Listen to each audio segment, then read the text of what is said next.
if one day a countdown suddenly appeared in front of your eyes and tell you that the deadline of 60,000 years is coming soon and death is coming, will you believe it? James believed it, just because he was just chased by a terrifying-looking goblin. But fortunately, he had a weapon inside and escaped at this time. James saw the new handwriting that appeared on the screen, and Nemesis 1 had been defeated. Personal stats are unlocked. You are the 2789th survivor of the first wave of Nemesis 1 invasions in the world. Title earned Vanguard. 4 days till Nemesis 2 released. 90 days till pits open. Dawn of the Void has begun. James woke up smoothly, propped up on a clean bed. Doctors and nurses were around, but they were busy with other patients. He felt groggy and realized he'd been given anesthesia. Bright lights overhead. The familiar smell. He was in an emergency room. He forced himself to relax and think through the drugs and tiredness. He wasn't in surgery, so it was too bad. But the ER was packed. A row of 10 beds stretched down the room and into a hall leading to surgery. A young man sat on the next bed in a hospital gown. A nurse checking his vitals. Bandages wrapped around his arm and shoulder. Everyone in the ER was bandaged to some degree. He turned his head and saw beds were double stacked. The noises, the smells, the antiseptic, all familiar. Then he remembered the gremlin, slamming it on the bar until it was dead. James tensed up and sat up, the 4 in his arm swinging, saline and blood. He touched his neck. Thick bandages covered the bite. His arms were also wrapped from wrist to elbow. "Hello, Mr. Kelly," a nurse said, stopping by his bed. She checked her tablet, tapped it, smiled. "How are you feeling?" "Fine," he said roughly. "Good. No pain? No nausea?" "No." She checked the monitor behind him, wrote notes, then looked at his bandages. "What's going on?" James asked, looking around the crowded ER. "Why is it so full?" He already knew. She ignored his question. "You lost a lot of blood and had a bad bite on your neck. But we took care of you. You can leave soon." James frowned. "Dawn, I need to talk to the cops."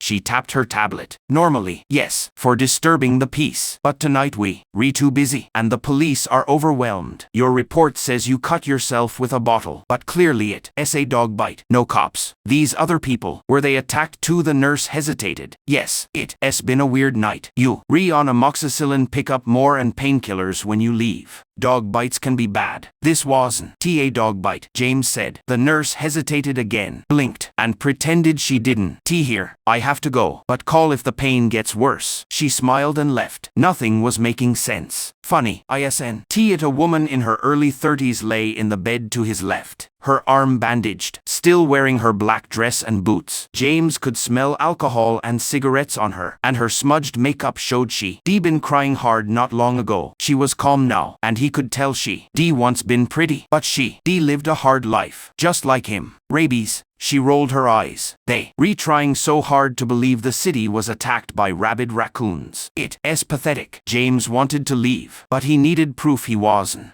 crazy. "Were you attacked too?" "Little shit with huge ears, worst pickup line ever. I was at Kill Switch Club, about to do a line. Then those words showed up. I thought the drugs were good, but then it showed up." James leaned close. "Did you acknowledge it or something?" "I think so." She blinked. "It came out of a stall. No one else screamed, so I thought I was tripping. But then the little shit bit me." James tried to picture it. A dirty club bathroom. Women looking in the mirror, ignoring the gremlin. "How did you only get one bite?" She closed her eyes. "I shot it. Glock 43. Never leave home without it. You should have heard those women scream." James wanted to ask more, but his skin was crawling. He had to get out. He pulled the tape off his elbow and yanked out the 4. He didn't care about stopping the blood. He stood up, legs shaking, but knew he could walk out. Impressive. After everything that happened, he'd figure it out later. "Where are you going?" the woman asked. "Away from here." She looked around, thinking, then nodded. "Good idea. I am supposed to talk to cops, but they not around." She had no 4, so she swung her legs over and stood, wobbled for a second, then balanced. James didn't wait. He pushed through the crowd to the desk and asked for his stuff. "Sir," the supervisor said tiredly, "you can't leave yet. We need to." He looked her in the eye. "I want to leave now. I understand the risks. Bring me my things." She was exhausted and gave up. "Fine. Get dressed. Then talk to the front desk about insurance." A minute later, his clothes and things were in a clear bag with his prescriptions. He went into a small room to get dressed. His heavy coat was ruined. Too much blood. Too many tears. He liked that coat, but he had to leave it. He put on his jeans, Thermal shirt, Led Zeppelin shirt, old hoodie, all big enough for his bandaged arm, and put his phone in his pocket. Then he froze and cursed. His backpack was gone. All his stuff was lost. He stood there for a second, then pulled himself together, put on his beat-up boots, left his hospital gown in the bag, and walked into the lobby. They weren't even asking for insurance or his address. Things were really bad. The woman was gone, probably for the best. Ignoring stares, he walked out into the gray dawn. The cold hit him hard. An ambulance was outside. EMTs pulling out a badly hurt man. James felt old regret and pain twist inside him. The uniforms, the efficiency, it all brought back memories. But he put his hands in his hoodie pockets and turned away. So where are we going? The woman said, stepping out of the shadows next to him. He looked at her doubtfully. What her smile was charming but fake. Like the nurse. S. You expect a girl to face Nemesis 2 alone? Nemesis 2. James froze. Right. It's not over. She pulled her black jacket tight and shivered. Fuck. I hate the city in winter. You got any money? Wanna get a drink and talk? Do I look like I have money? She smiled. Not embarrassed. Worth a shot. But seriously, I wanna talk about all this. I know a place. It should still be open. James rubbed his beard and looked at the hospital. Flashing lights, windows, towers. Everything looked normal, but not. Nemesis 2. He frowned, stared into the distance, and words appeared in his vision. 90 hours till Nemesis 2 released. What the hell is this? Honey, you re-asking the wrong person, she said, linking her arm through his and walking down the sidewalk. It's a few blocks to the bus stop, and we can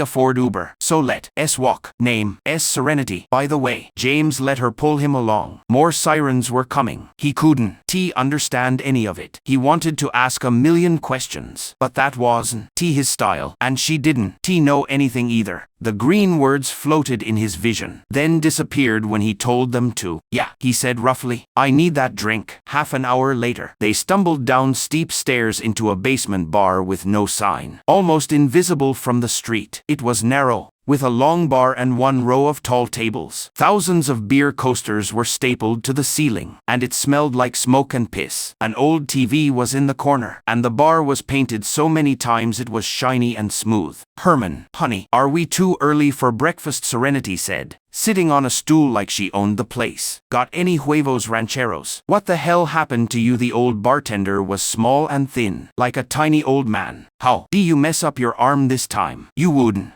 believe me if I told you. I have a white Russian. Mr. Kelly. He never told her his first name. I got no money, James said. Pa, Serenity got you, she said, pulling cash from her bra. Get Mr. Kelly a whiskey. Herman looked at them, shrugged, took the money, and walked away. Serenity turned to him, chin on her hand, slouching like she might fall asleep. So what do you think? This is too technical for the rapture, if you ask me. I don't know, James said, smoothing his beard, looking at the door. Then the TV. It doesn't make sense. Gremlins aren't real. That's what you call it? No, honey, that was a demon. I was raised Catholic. She crossed herself. This makes perfect sense. But the text, what did it say after we killed it? As he thought about it, the words appeared again. Nemesis 1 defeated. Personal statistics unlocked. You are 789 to survive global first wave Nemesis 1 incursion. Title earned Vanguard. 89 hours till Nemesis 2 released. 90 days till pits open. Dawn of the Void has begun. What does it mean, global first wave? You think this is happening everywhere. That's what global means, dummy. Thanks, Herman. You re-sweet, she said as he set down their drinks. James fought the urge to chug the whiskey. Drinking was a terrible idea, but he didn't care. He took a big sip, letting the cheap alcohol burn his throat. Heaven, Serenity said. So yeah, global doesn't sound good. Vanguard must be, 'cause we were in the first wave, James said. I am curious about the personal statistics part, Serenity said, then froze. What? Open yours up, she said. James frowned, focused on the line, and the text changed. Name James Kelly. Class none. Rank mendicant 1. Title Vanguard. Virtues none. Benedictions none. First miracle none. Second miracle none. Third miracle none. Aura none. Aura strength none. Eve Eternum points 1. Strength 6. Stamina 5. Speed 6. Agility 4. Power 5. Arrate 8. Unspent points 5. James read it quickly, stared at Serenity, confused. What the hell is all this? I don't Tino, she said, drinking a big gulp of her white Russian. But I hate unspent points. It's not natural. Let's see what we can buy. James read his stats again. They reminded him of Dungeons Dragons he played in high school, but nothing else made sense. Definitely Catholic. Serenity mumbled.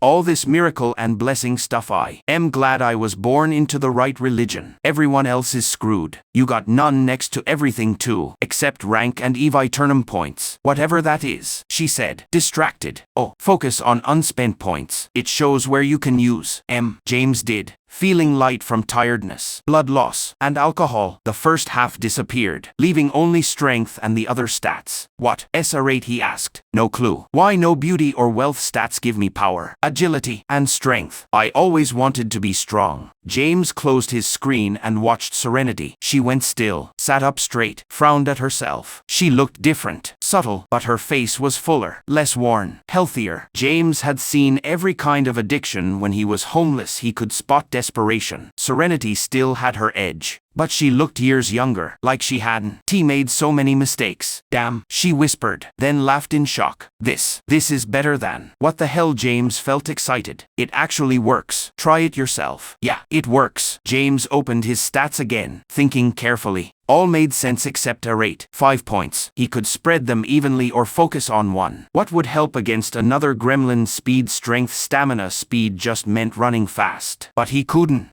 outrun it. Agility was hand-eye coordination. Reflexes. Good if he got a gun. Shoot it before it got close. But he hesitated, looking at a rate. What was it? Can I borrow your phone? He asked Serenity. She hesitated a long time, then unlocked and handed it to him. He Googled a rate. First result was a mountain ridge. He scrolled down to Wikipedia, an ancient Greek word meaning excellence. Reaching your full potential. James thought about it. Excellence. Full potential. Sounded good. He knew almost nothing about what was going on. Half the stats meant nothing. Agility sounded good, but he felt a rate was the key to unlocking everything else. He used his unspent points and put all 5 into a rate. A rate 13. He closed the screen. Serenity watched, fascinated. Well, I don't know, he said. He still felt dizzy. Maybe he should have put points in stamina. But the world felt sharper, more alert, in control. He raised his hand. It shook a little, but he felt more prepared, focused. What did you raise? A rate. Only that. Only that. What is it at now? 13. No way. What does that mean? I don't know. I raised my potential, I guess. He checked his stats again and saw a new change. Aura lead. Aura strength 1. What? Serenity demanded. More weird stuff. Raising a rate gave me an aura lead. Strength 1. Serenity stared, confused. Do you feel different? James raised his hand, looked at himself. Just like shit. Serenity laughed, pressing her glass to her forehead. We all do, honey. It's almost dawn. Time for regrets. Herman turned up the TV. 2 news anchors looked serious. Reports show emergency rooms across New York have nearly 100 times more dog bite victims than this time last year. Experts think pandemic stay-at-home rules may be to blame. 100 times more, the other anchor asked. Yes, Mike. Numbers are shocking and nationwide. Unprecedented. There are over 77 million pet dogs in the US. Mike said. They've been stuck inside too. They reaching their limit. Herman frowned. Changed the channel. Total bullshit. Serenity muttered. The next channel showed a reporter outside a police station. Words on screen. Hundreds slain by rabid dogs. It's a terrible night. Unlike anything we've seen. The reporter said. 911 is delayed up to 10 minutes. Off-duty officers are called in to help. Victims are all over the city. Pet owners must lock up their animals. No pet is safe. What the hell is going on? Herman said, shocked. The anchor looked serious. This is not just here. Reports from around the world show a huge jump in animal attacks and mass panic. Herman shook his head. Dog attacks, is that what happened to you too? James drank his whiskey, then made the countdown appear. 88 hours till Nemesis 2 released. He knew how systems worked, how fragile they were. The medical system almost collapsed during the pandemic and was still struggling. Mount Sinai had 400,000 visits a year, about 100,150 ER patients a day. If hundreds were dying and thousands hurt, ERs would be overwhelmed. And this was only the first wave. What if the second wave was bigger? Ambulances would take longer. Triage would be crueler. Doctors and nurses would break. ERs would overflow. This could last days or weeks only if numbers didn't rise. The US medical system couldn't take more. People would finally see what a collapsed system looked like. James shuddered. 88 hours till Nemesis 2. Was that the second wave? When were you attacked? He asked Serenity. Tonight exactly you. Re-asking the wrong person. She laughed hollowly. James bit his lip. First wave. He had to warn people. He watched a cop on TV telling people how to handle rabid pets. They needed to tell the truth. Get guns, knives, hammers. Prepare for demon attacks. James laughed silently, hopelessly. Who would listen to a homeless guy yelling about demons in NYC? He'd just blend in. But this time he was right.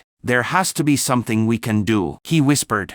Serenity pulled out her phone. Oh shit. You on Instagram it? Blowing up. She put her phone on the bar and played a video. It was shaky, dark, a woman sobbing to the camera. Oh my god. I am bleeding. Go to the hospital. Idiot. Serenity muttered. I am bleeding. 'Cause a demon or a weird monkey thing broke into my house and I killed it. She swiped to another video. A big guy with broken glasses held a bloody axe. Listen to me, they can be killed, Dawn. Be scared, the government released a weapon, get an axe. Get a gun. Nowhere is safe, fight for your life, swipe again. What the hell, can you see it right here? YISN.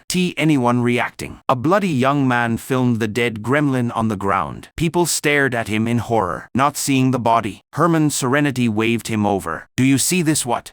On the floor. Herman leaned close, then jumped back. Arg, Dawn. Show me that. I Dawn. Wanna see? So you do see it? She asked. He stared, confused. Of course I see it. Is it a prank? Was it real? James pulled out his phone. It was almost useless. No service. Only Wi-Fi. Charger lost in his backpack. But 20 battery left. He found the bar's Wi-Fi and logged in. Where should he post? How could he make people believe him? Serenity, he said. Where do videos get the most views? TikTok, she said. Okay. He made an account in a minute, handed the phone to Serenity, and stood. Record me. What is this? She asked. Serenity. Fine, go. James stood straight and looked at the camera. My name is James Kelly. I was an EMT in New York for 7 years. Tonight I was attacked by something called Nemesis 1. Just like thousands around the world. He paused, breathed, and kept going. No one knows what's happening, but we know this Nemesis 1 can be killed. Arm yourself. They bite and claw. Get protective gear if you can. These are only the first wave, more are coming. Only the people they target can see them, but cameras film them. This isn't a joke. These aren't dog attacks. Keep your dogs close. They can help. If it hasn't happened to you yet, get ready. Thousands are dying because they not prepared. He took another breath. It will only get worse until news, police, and hospitals tell the truth. We are under attack. Humanity is under attack. The only way to survive is to get ready and fight back. James nodded, and Serenity stopped recording. A little too serious for me, she said. But let's tag it and post it. You never know. Yeah. James breathed, exhausted. Good. They sat back down. Herman stared at him.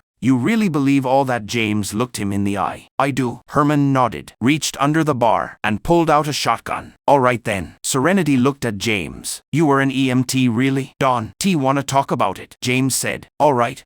But the video's uploaded. You ready to be famous? Famous? Yeah. This is just starting. You might go viral. Whatever. Just post it. Done. The truth is out there. James leaned back, looked at the TV where a reporter talked about rabid raccoons. Fuck me, he whispered. Herman. Yeah. Another whiskey. The bartender nodded sharply, coming right up, and for the first time in a very long time, James saw respect in someone's eyes. The next hour was spent watching the news, checking social media, and fighting off exhaustion for as long as possible. Little changed, though the outbreak of mystery dog attacks was the main story on every station and news site. Any and every theory was put out there, ranging from frequencies beamed by the Chinese from spy satellites to enraged canines to an outbreak of medieval-style mania leading to madness and self-mutilation. James found his focus slipping. He knew he needed to sleep, that his body was exhausted, depleted on a fundamental level. What he needed was a substantial, savory meal with plenty of iron, and a good 12 hours of undisturbed rest. Instead, he kept sipping whiskeys and watching the TV with Herman as Serenity scrolled on her phone. Dawn broke. Though you never know it down here. Casualty numbers were being revised by the hour. Emergency rooms were overflowing across the country with lacerated and bitten victims. while morgues in turn were at maximum capacity, with mobile units meant for pandemic deaths being used instead to house the murdered. Okay, enough. Serenity set down her phone. James blinked. He,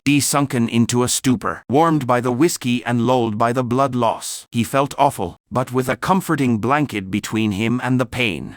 Time for sleep. I am heading home. She paused, looking at him expectantly. With effort, he sat up. What? How are we going to stay in touch? Where do you live? I am between homes right now. A truth which had at turns been earnest excuse, then ironic deflection, then merely a dulled reflex. I'll find a corner. Then how will I find you, honey? We got 84 hours till Nemesis 2 comes chomping our way. You think I want to face it alone in the lady's room again? That's 3.5 days away. James rubbed at his eyes. But I understand what you saying. You were an EMT, right? Come crash at my place. You can make sure I bleed out. And I need to change these bandages at some point. I live across the street. You can crash with me. Yeah. He roused himself further. You grab your antibiotics on the way out. Nah. She finished her White Russian. Wanted to avoid the cops. Remember, then we can share mine till we pick up yours and finish the full course. He stood, swayed. Was this the right move? Hell, anything was better than trying to find a corner to sleep in on a Tuesday morning. Herman, good meeting you. And you, said the old man, tearing his eyes away from the screen. Be safe out there. James followed Serenity out the door, up the steps, and then across the already busy traffic to a narrow door set beside a laundromat. Huge machines gleamed within, with scores of patient-looking people on their phones as they waited. The doorway opened directly to a steep staircase, the walls off yellow, everything speaking of age and neglect. Serenity hurried up the stairs, fob of keys in hand, talking nervously all the way. This place used to belong to my Uncle Max. He bought it back when they were giving places away in the 70s. And now it's worth almost $1 million or something. But Maxie lives in Bermuda. Can you believe that? Houseboat on a dock. He sent me postcards, but he never invite me down. She unlocked the door, put her shoulder to it, and shoved it open. I think he knows I never leave. James followed her inside. The place smelt of her, smoke and booze, stale air and old food. The windows were covered by cheap, roll-down blinders so that no natural light came in. Serenity turned on the lights, amber yellow, and turned to smile at him nervously again. The place was a mess. The little corner kitchen had clearly been abandoned after the dirty dishes had overwhelmed the counter and sink. Clothing, magazines, Amazon boxes, all sorts of stuff lay everywhere as if a twister had torn through. Everything looked like it had been rescued from the curb. Old couch like a dead rhino. Cheap prints on the walls. No dining table. One bedroom leading off the tiny living room. The rumble of washing machines came through the floor. If I'd known I was going to have guests, I'd have spruced it up a bit, she said, clutching her hands as she surveyed her home. It's normally much nicer. It's great, said James. He forced a smile. Honestly, you lucky to have a place. Yeah, that's what I tell myself. Coffee. I am good. We need to sleep. Let me check your bandages. Then we can take our meds and knock out. Right. She hovered, uncertain, and James wasn't sure if she was trying to figure out how to make him comfortable or. I am taking the couch, he said gently. Complex emotions washed over her features. Relief, disappointment. He couldn't tell. You sure we could? You know. She shrugged one shoulder, smiling uncertainly. It's been a weird night. Like, really weird. Wouldn't mind some company? He walked over to her, and when he placed his hands on her upper arms, she flinched. I'll be right here. Best thing for us is sleep. Yeah, she laughed in a brittle fashion. Sure, doctor's orders. Let me find you some sheets. James sat on the couch and tiredly pulled his boots off, then sat with his hands between his knees, gazing at this reflection in the tiny flat-screen TV's dull surface. He should have taken more stamina. He felt like a piece of steak that had been hammered into a thin sheet, like the Cubans did before breading and frying it. What was that dish called? Laney's favorite. James blinked and banished that line of thinking. A moment later the bedroom door opened and Serenity came around, hesitant again. It was interesting. She'd been so casual at the bar. Now it was like she was another person, or had shed a layer. Sit, said James, instinctively taking control. She did so and offered him her bandaged arm. Not much I can or should do right now, he said, taking it carefully. It hurt. Not really. The bandages were good. No seepage. He scrutinized them carefully, then released her arm. You should be in pain. Then again, my neck and arms don't hurt much either. She ran her other hand over her bandaged forearm. Then why aren't we hurting? Dunno. Maybe something to do with our new sheets. Or, he shrugged, no matter. Here, drink this down. We'll get more when these run out. They down their antibiotics. Serenity paused in her doorway and turned back to him. You think we going to be okay? James he leaned down, draping an arm over his eyes. You and me, all of us, humanity. He didn't answer at first. It would have been easy to lie, but even on the streets, he tried to hold on to his integrity. I don't know. Yeah, he heard her sniff. I don't either. Still, I am glad I ran into you. I hate to be going through this alone. He dropped his arms. She was leaning against the doorframe in a huge Cure t-shirt, her legs pale and skinny, her black hair pulled back into a ponytail, her face washed of all makeup. She looked 5 years younger. And with the boosts her stat increases had given her, her increased strength and vitality, she didn't resemble the strung-out lady he met in the ER at all. I am glad I met you, too. She smiled, ducked her head, then stepped into her room and closed the door. The sound of distant sirens and dishes being cleaned awoke James. He stirred, confused, then glowered at the open corner kitchen where Serenity was tackling the huge mess, or at least trying to figure out where to start. Hey, afternoon, she said, smiling over at him. You sleep well? He grunted and sat up. Took a moment to check in with himself. No hangover, no pain, no fever. He still felt worn out, but all things considered, it was by far one of the best wake-ups he had in ages. I am trying to find my coffee carafe, said Serenity apologetically. I wanted to wake you up with some, and then she sang the Johnny Cash jingle tunelessly. The best part of waking up is Folgers in your cup. How you feeling? He asked. Fever. I feel great. Actually, like 10 years younger. She blew a lock of black, frizzy hair out of her face. Having stamina 7 is great. He grunted again. So much for sinking his points into a rate. His lead aura had done fuck all for him so far. Well, good. He hesitated. Mind if I take a shower? Go right ahead. You got a spare change of clothes? Cause it doesn't look like you do. I only ask 'cause I found some old ones that an ex left here ages ago. Might be your size. Perfect. He hesitated. The TV work? Sure. I steal cable from my neighbor. James took up the remote, turned the TV on, and found the closest news channel. We'll be continuing our around-the-clock coverage of what is now developing into a national emergency. The White House will be giving a speech on the outbreak of mysterious murders that has swept the country at 4 p.m. this afternoon.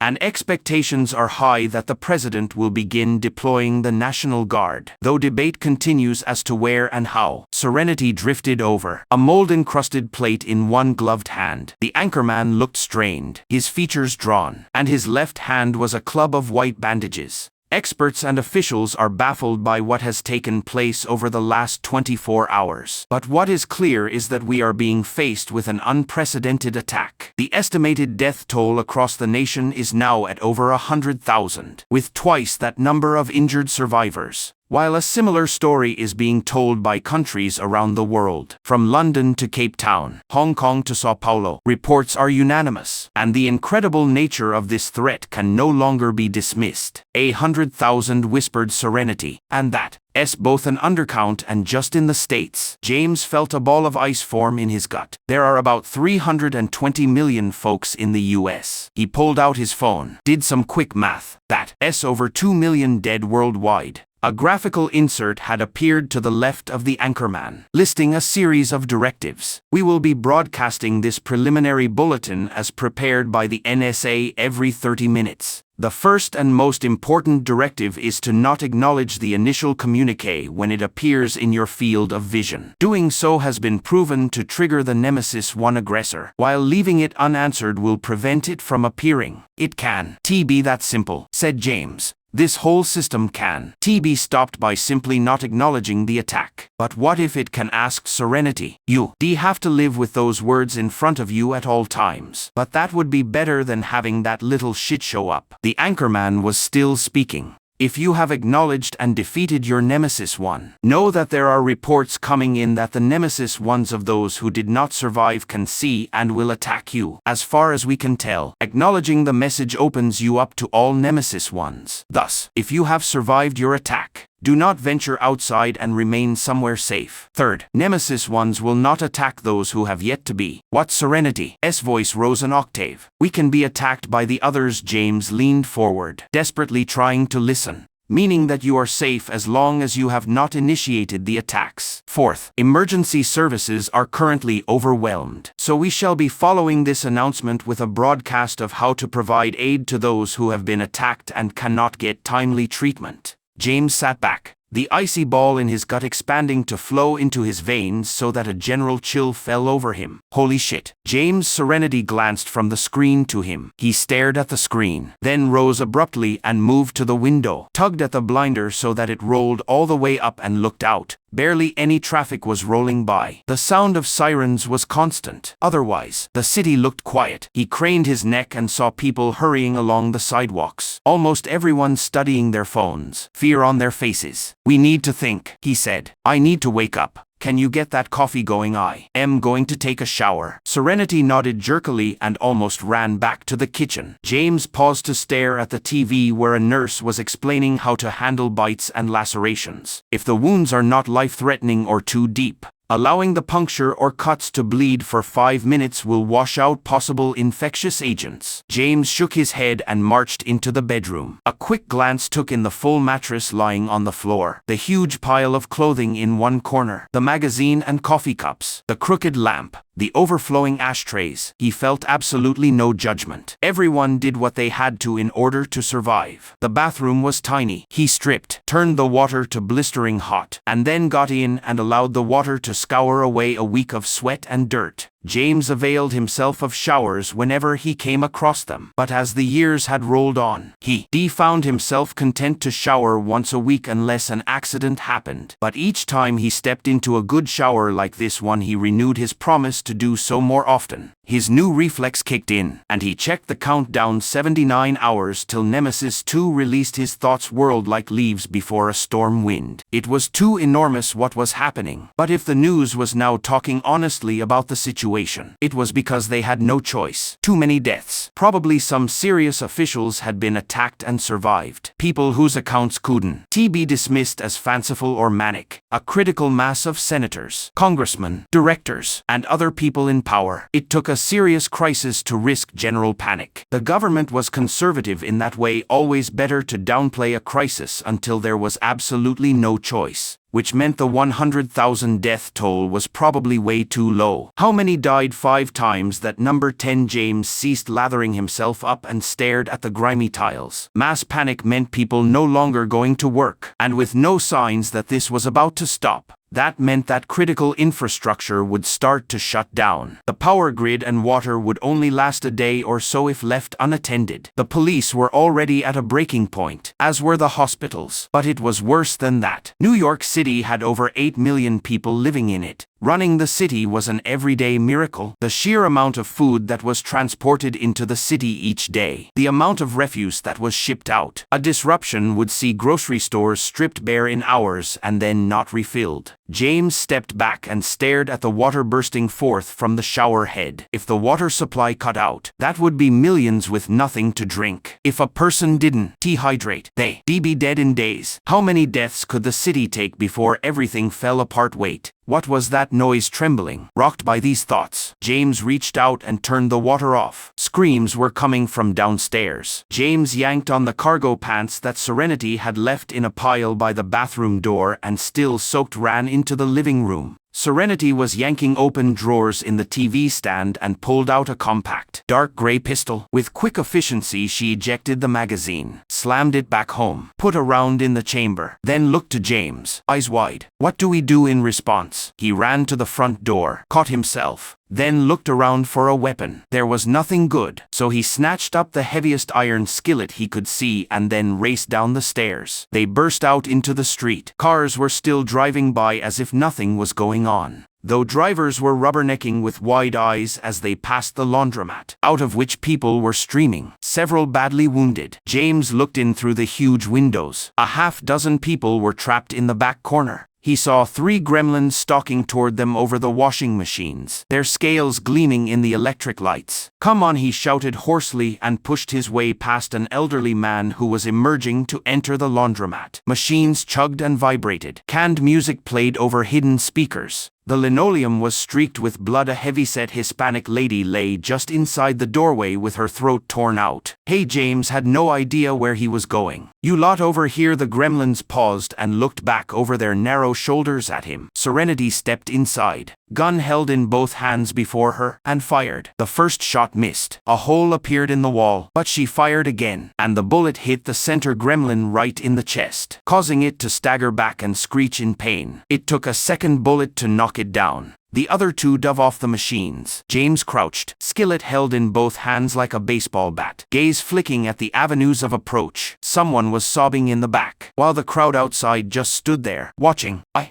got 12 rounds left," said Serenity, voice weirdly calm. "Should be plenty. Stay back and let me." A gremlin leaped into view, doing that flea jump from the back of a huge machine that came chest high, arms spread, maw open wide. Serenity fired, missed, and the gremlin fell upon James, who swung the black iron skillet like he was going for a home run. The skillet hit the gremlin fullin. It felt like smacking a bag full of sticks. The gremlin was knocked back against the washing machine, bounced off, shook its head, and then hissed at him, black blood shining on several contusions and the side of its head. Serenity fired once, twice, 3 times. James kept his eye on his gremlin. It ran at him, feinted a leap, then ducked low and scooted under his swing. "Shit," he yelled, backpedaling, but it was too fast. The gremlin leaped for his face, needle fangs flashing. James let go of the skillet so that he could bat it away. But as soon as the gremlin touched him, a film of gray light appeared all around James's body, encasing him an inch above his skin, and the gremlin screeched and leaped off, its hands and knees and shins burning and giving off acrid smoke. Serenity fired her gun. The gremlin's temple shattered, and it fell over to lie still. "Shit," gasped James again, staring at the crumpled body, his shoulders heaving as if he sprinted a mile. He looked up to Serenity, who stood there, eyes wide, glazed, pistol still held before her with 2 stiff arms. She blinked, scanned the laundromat, and kept the gun up. James straightened, looking over the machines at where the other people were cornered. "There any more of them?"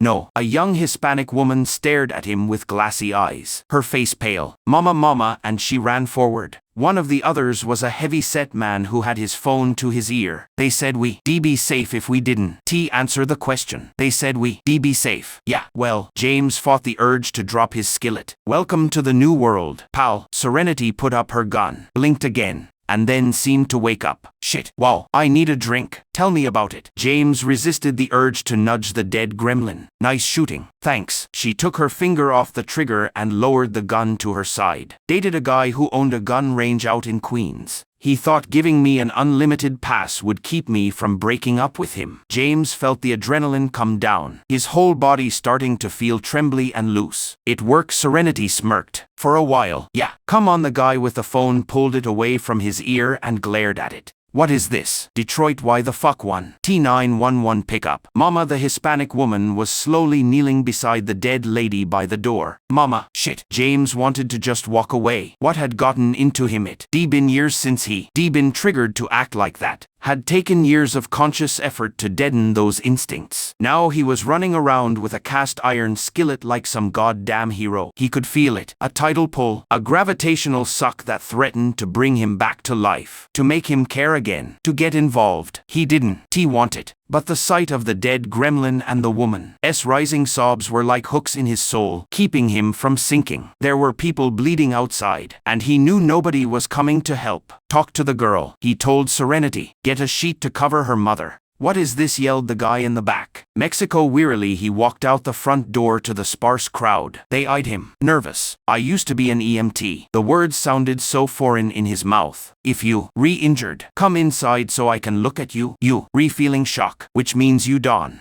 realize how badly you re-hurt yet. Let's get you patched up." He eyed a portly man who was clutching his badly mauled gut. "Anybody here got a car? We need to get this man to the ER. They said to stay away," said an old lady. said no room. Even so, now come in. Inside if you re-hurt. An hour later, James and Serenity climbed her stairway back to the apartment. The badly wounded guy had called a friend to drive him to the ER. James had torn up clean sheets to bandage and stanch the other lacerations, none of which were life-threatening. Serenity had mostly failed to calm the bereaved woman, but a station wagon full of relatives had shown up 10 minutes later and with much shouting and grief hauled her and the body away. A single bullet hole let light stream into the stairway from the laundromat. James closed the door behind them, and together they slumped down onto the couch. I am going to need more ammo, said Serenity. I've got several cases for my Glocks, but it won't last long if I have to shoot those fuckers more than once. Ammo's going to disappear fast, said James. The first need a gun. 2. Skillet's not the best. What was that? She turned to stare at him. When the demon leaped on you, I didn't see it right, but something happened. Yeah. James stared down at himself. Must have been that aura. The lead one. Whatever. Activated when the gremlin touched me. Gremlin, she snorted. This ain't the Goonies. They're wearing any gremlins in the Goonies. They demons. Anyway, that's great. Like a spiritual bulletproof vest. Or something. Yeah, he felt numb. He known what to do below. How to take care of those people. Give instructions. Act calm. But now that they were up here, he felt overwhelmed. We need to stock up. Water, food, medical supplies. We should hit an army surplus store. Get some gear. Yeah, she leaned back and eyed him sardonically. And how we paying for all this? James froze. Shit, I am sorry. Just, Dawn, TB. I am not calling you out, but I only have $100 to my name. 50 rounds cost about $20. I was planning on buying everything I could get my hands on. Yeah. James stood, smoothed down his beard, and set to pacing. But if this keeps up there's a good chance we lose power and water. Food will disappear. We need camping gear. Water filtration. We need. Fuck. Serenity watched him. We got $100. Maybe we should just wait for the looting to start before we go shopping. Maybe we should get out of here. He moved to the window and stared down at the street. Manhattan going to become a death trap. The tunnels and bridges will be snarled up in traffic jams. No food, no water, no power. The boroughs won. TB much better. Too much population density. Now it was Serenity's turn to stand. Her alarm obvious. Leave and go where you heard the news. This is happening everywhere. Go where there are fewer people, less of a strain on resources. James ran his fingers through his hair. Dawn, Tino, upstate, maybe. Serenity gave a hollow laugh. You talking like everything's going to go to literal hell. You think the government going to collapse? What about the military, the National Guard? They do what they did for Hurricane Katrina. Right, bring in food. This will be like 100 Katrinas all at once. James turned away from the window. Washington, Miami, Philly, New Orleans, LA, Chicago, Detroit. If this keeps going, they all going to implode. Serenity stared at him with helpless horror. So, what, we quit town, head into the fucking boonies, and start a farm? James looked down at his hands. You know how to farm? 'Cause I sure don't. And you want to be out in the jungle when the next nemesis shows up? 'Cause I don't.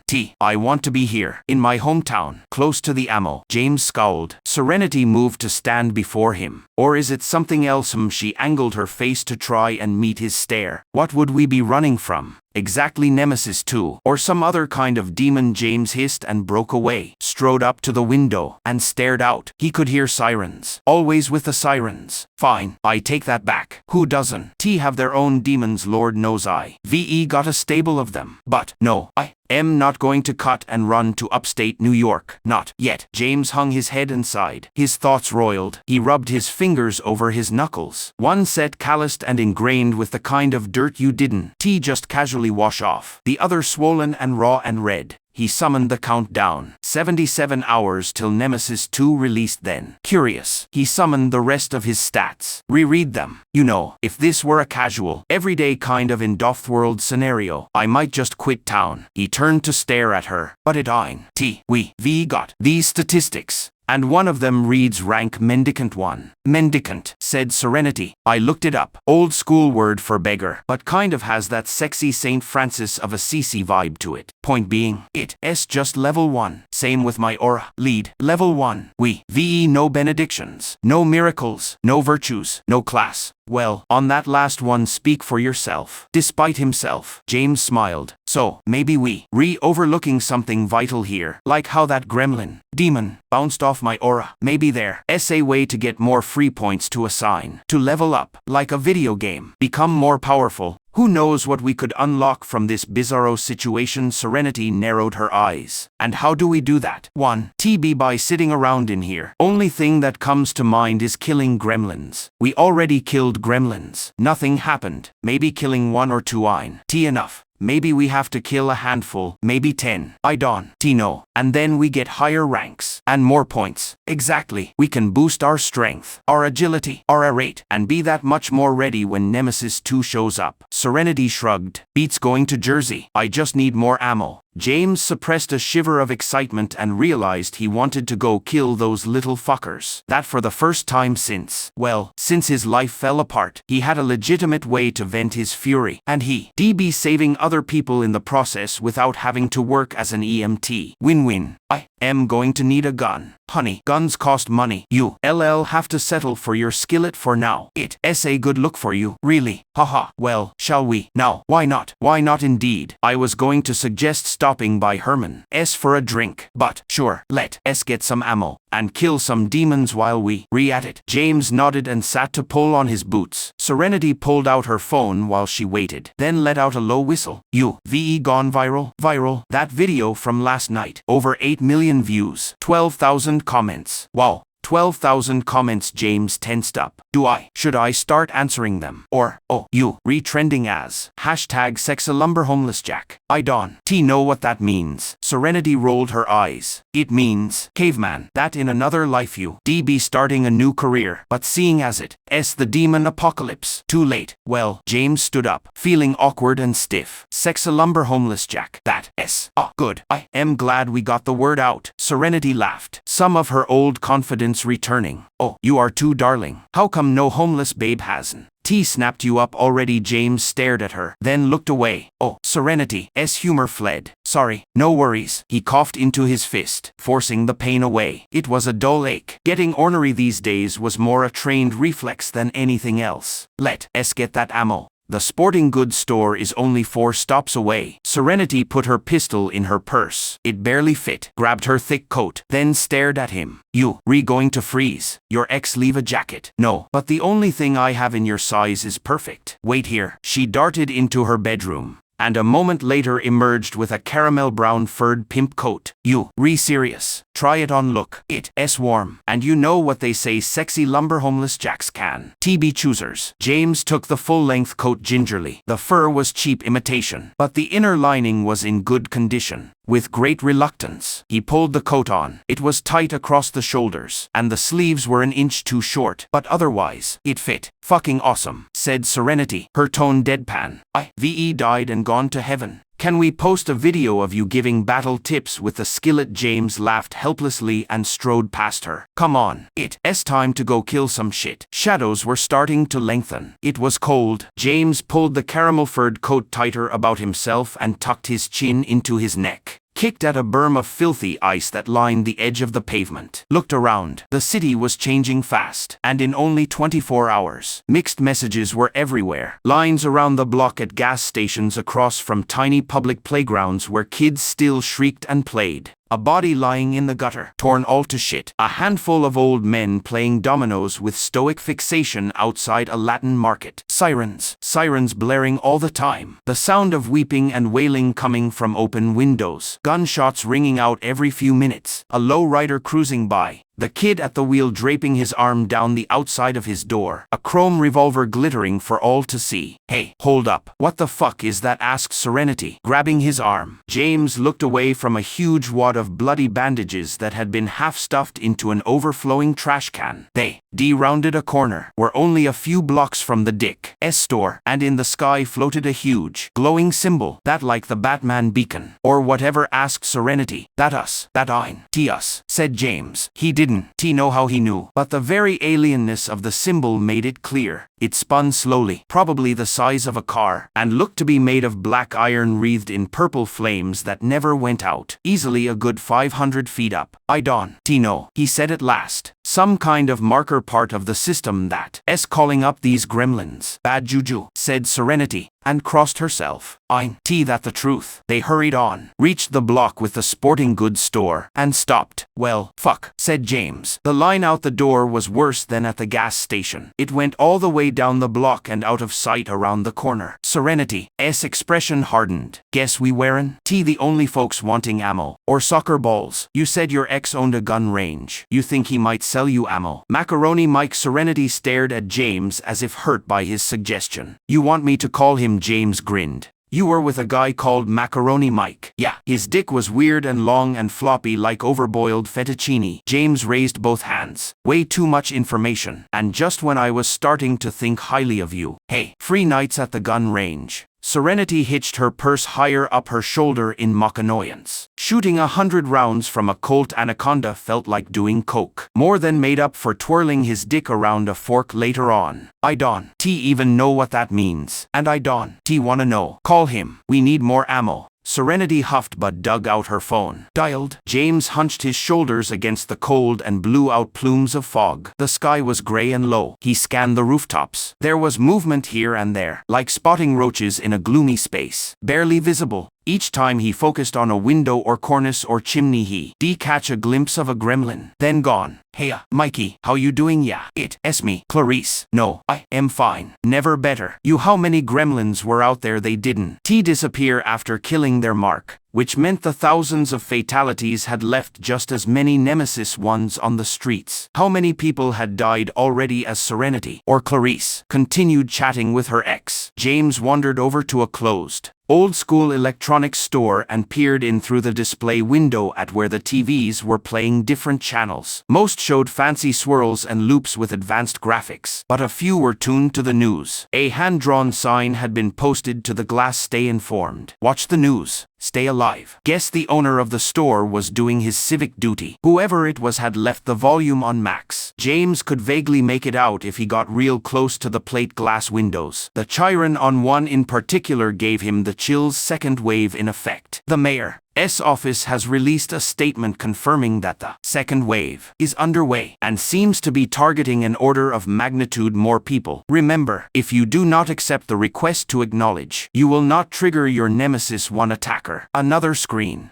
The president confirmed earlier in his speech that he is calling up the entirety of the National Guard and deploying them to every major city, along with bolstering key elements of infrastructure with personnel from the Army Engineer Corps and other specialized units. He has affirmed that there is no evidence that this is an attack on the part of another state, and that we must remain united and strong in the face of this bewildering horror. The scudding sound of a helicopter filled the air. James stepped back and looked up. A news helicopter was circling the burning ruin. Cameras pointed at its purple flames. "You, Rhea sweetheart," said Serenity. "We'll be right over, long as the G-train's running. Thanks, hon." She hung up. "Done deal, but that bastard's selling them at a marked up price," says his phone. Been ringing off the hook with people looking to buy. Let's get going then." James tore his eyes away from the copter. Second wave started. That means a hell of a lot more gremlins on the street. "Demons," said Serenity. "Shit, it'll take us hours to get to Mikey's by train. Fuck the G. Let's catch a bus." They hustled away. James walked with his skillet propped over his shoulder. They reached the bus stop and found 50 people already crowded around the shelter. Fuck. Serenity scowled at everyone who just stared impassively back at her.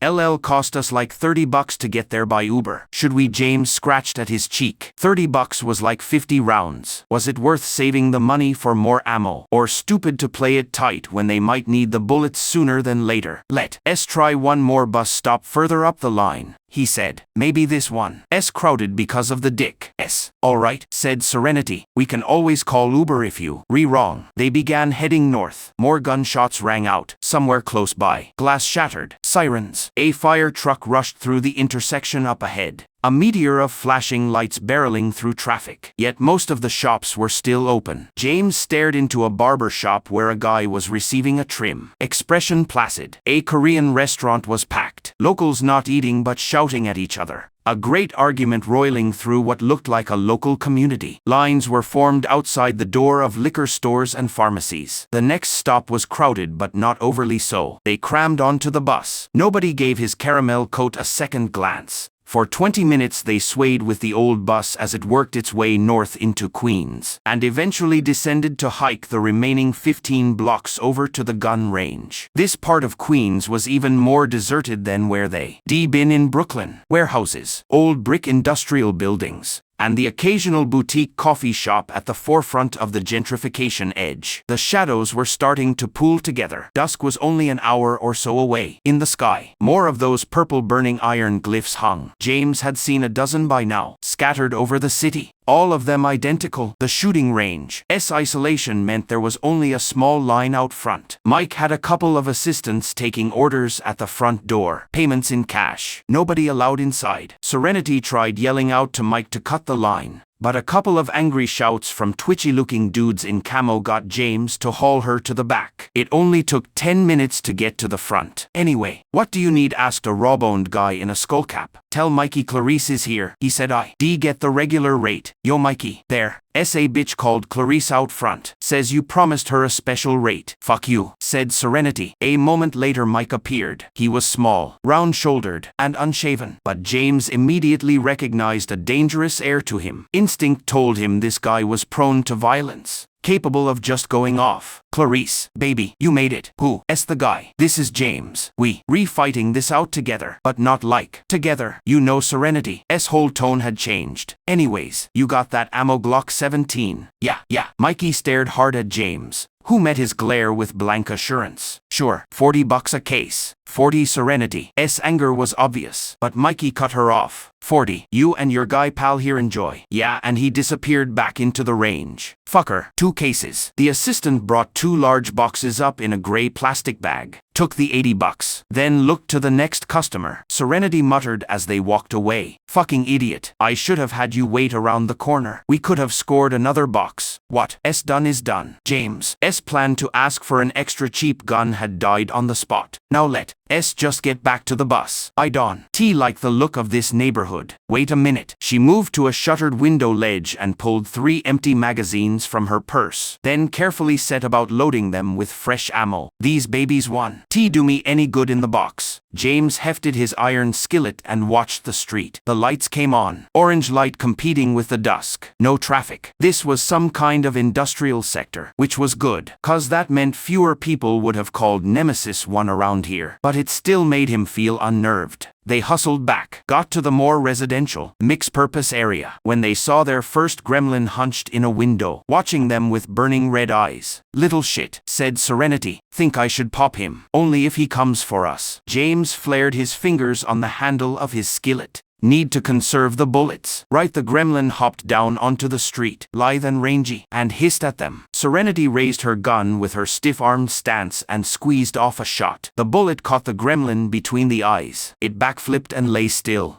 Get out of New York City. You fuck. Serenity grinned. Your kind ain't welcome here. Movement to the left. Serenity turned, gun still up, and shot at a second gremlin that was creeping toward them from behind a dumpster. Missed the first shot, then hit it square in the chest with the second. Center mass, she muttered. Getting stupid. Aiming for the head. Behind us, said James, shifting around so she could turn. A third gremlin was emerging through the shattered window of a car parked just inside an alley. Bam, bam, down it went. 12 left in the mag, Serenity said reflexively. James glanced around nervously. Each shot had caused a deafening echo to roll down the block. Nobody came to their windows. Nobody but gremlins. That was shit, he breathed, turning in a slow circle. 3 or 4 had emerged onto the edge of the roofs. Another half dozen were stepping into view out of side streets and the alley with the broken car. Serenity scowled, aimed, fired, shifted her gun, then fired twice, and again. A few seconds later she ejected the magazine. 7 gremlins had collapsed to the ground. The remaining 3 hesitated, Then one of them threw back its head and began to chitter. What the fuck, demanded Serenity. She slammed a new magazine into the gun, aimed, and fired. The chittering gremlin collapsed. We need to get out of here, said James as the remaining two started their loud chittering, heads also thrown back to the sky. Let me take care of these first. Serenity aimed, fired, turned, lifted her arms, aimed, fired. Both went down with bullets to the chest. You really good, said James, impressed. Serenity grinned at him. I know. The chittering cry went up from a little down the block and then was picked up by a second gremlin. James gripped his skillet with both hands. Shit, run. They took off. The few people still on the street saw them coming and ran in the opposite direction. Doors slammed. Sirens wailed in the distance. The chittering sound was growing louder. Screams from the third floor above them. Then a smashing of glass as a woman fell through. A gremlin attached to her neck, to hit the pavement with a sickening crunch. The gremlin looked up at them both, mouth widening into a bloody leer. Before Serenity could react, James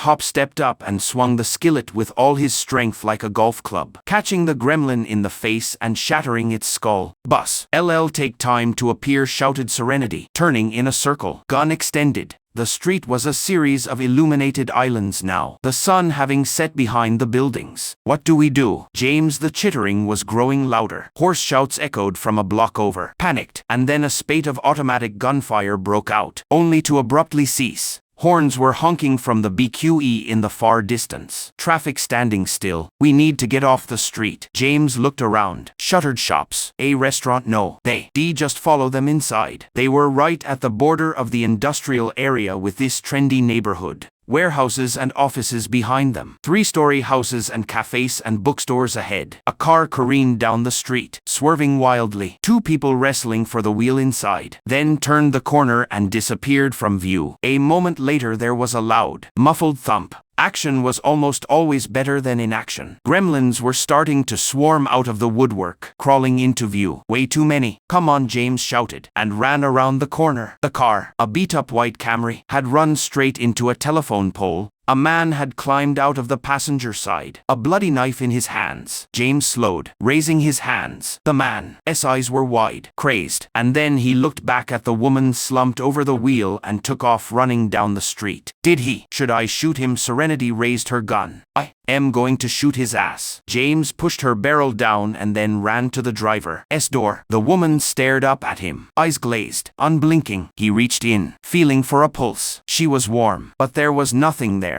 Fuck, he hissed, looking around the street. More chittering was still going on. A summoning cry, a warning. Gremlins were racing toward them now, skittering down the street in ever greater numbers. In the car he hauled open the door, yanked the woman out, then climbed in. Her body stopped him from closing the door. Keys were in the ignition. The engine was on. Serenity leaped in, and he slammed into reverse, pulled away from the telephone pole which leaned out after them, and into the street. Gremlins began leaping onto the car. James put the car in drive and slammed on the gas. Slowly it began to accelerate. Smoke coming out of the crumpled hood. Go faster, shouted Serenity as thumps started to sound from the cabin roof. A gremlin leaped onto the hood, and she raised the gun reflexively. Dawn, shoot, he screamed, and she just caught herself in time. He had the pedal pushed all the way down, but the car was having trouble going above 15 miles per hour, and the left front wheel was flat. Gremlins are crawling all over the car now, and a few on top are making this high-pitched, screechy noise. James is driving slow down the middle of the street, looking around like a madman. And suddenly he gets this sick feeling in his stomach. Total terror. More and more gremlins are popping out of windows, off rooftops, and from alleyways, joining the huge, crazy crowd chasing them and jumping onto the car in bigger and bigger numbers. They basically rounding up every gremlin in the neighborhood. And the car can't go any faster. Shit, James slams his fist on the steering wheel. Shit. Serenity spins around, trying to keep an eye on all the gremlins. They everywhere, pounding their fists on the windows, head-butting them so little cracks are spreading like spiderwebs. They gonna get in, she yells. Go faster. I can. Go faster, he shouts back. The car's totally fucked. He tries swerving left and right to shake the gremlins off, but it doesn't work the whole time. There's this chittering screeching from the roof, like 6 or 7 of them yelling into the New York City dusk. Screw this, cover your ears. Serenity points the gun straight up. What? James stares at her. Wait, she starts shooting. Not wild, but careful, aiming at different spots on the roof. James lets go of the wheel and covers his ears. The noise is deafening in the small car. Some of the chittering stops, and a few little bodies fall off. But there are hundreds more to take their place. James leans over the wheel, trying to see past the dozen gremlins beating on the windshield, which is already cracked from the crash and getting weaker by the second. Think, he yells at himself. They can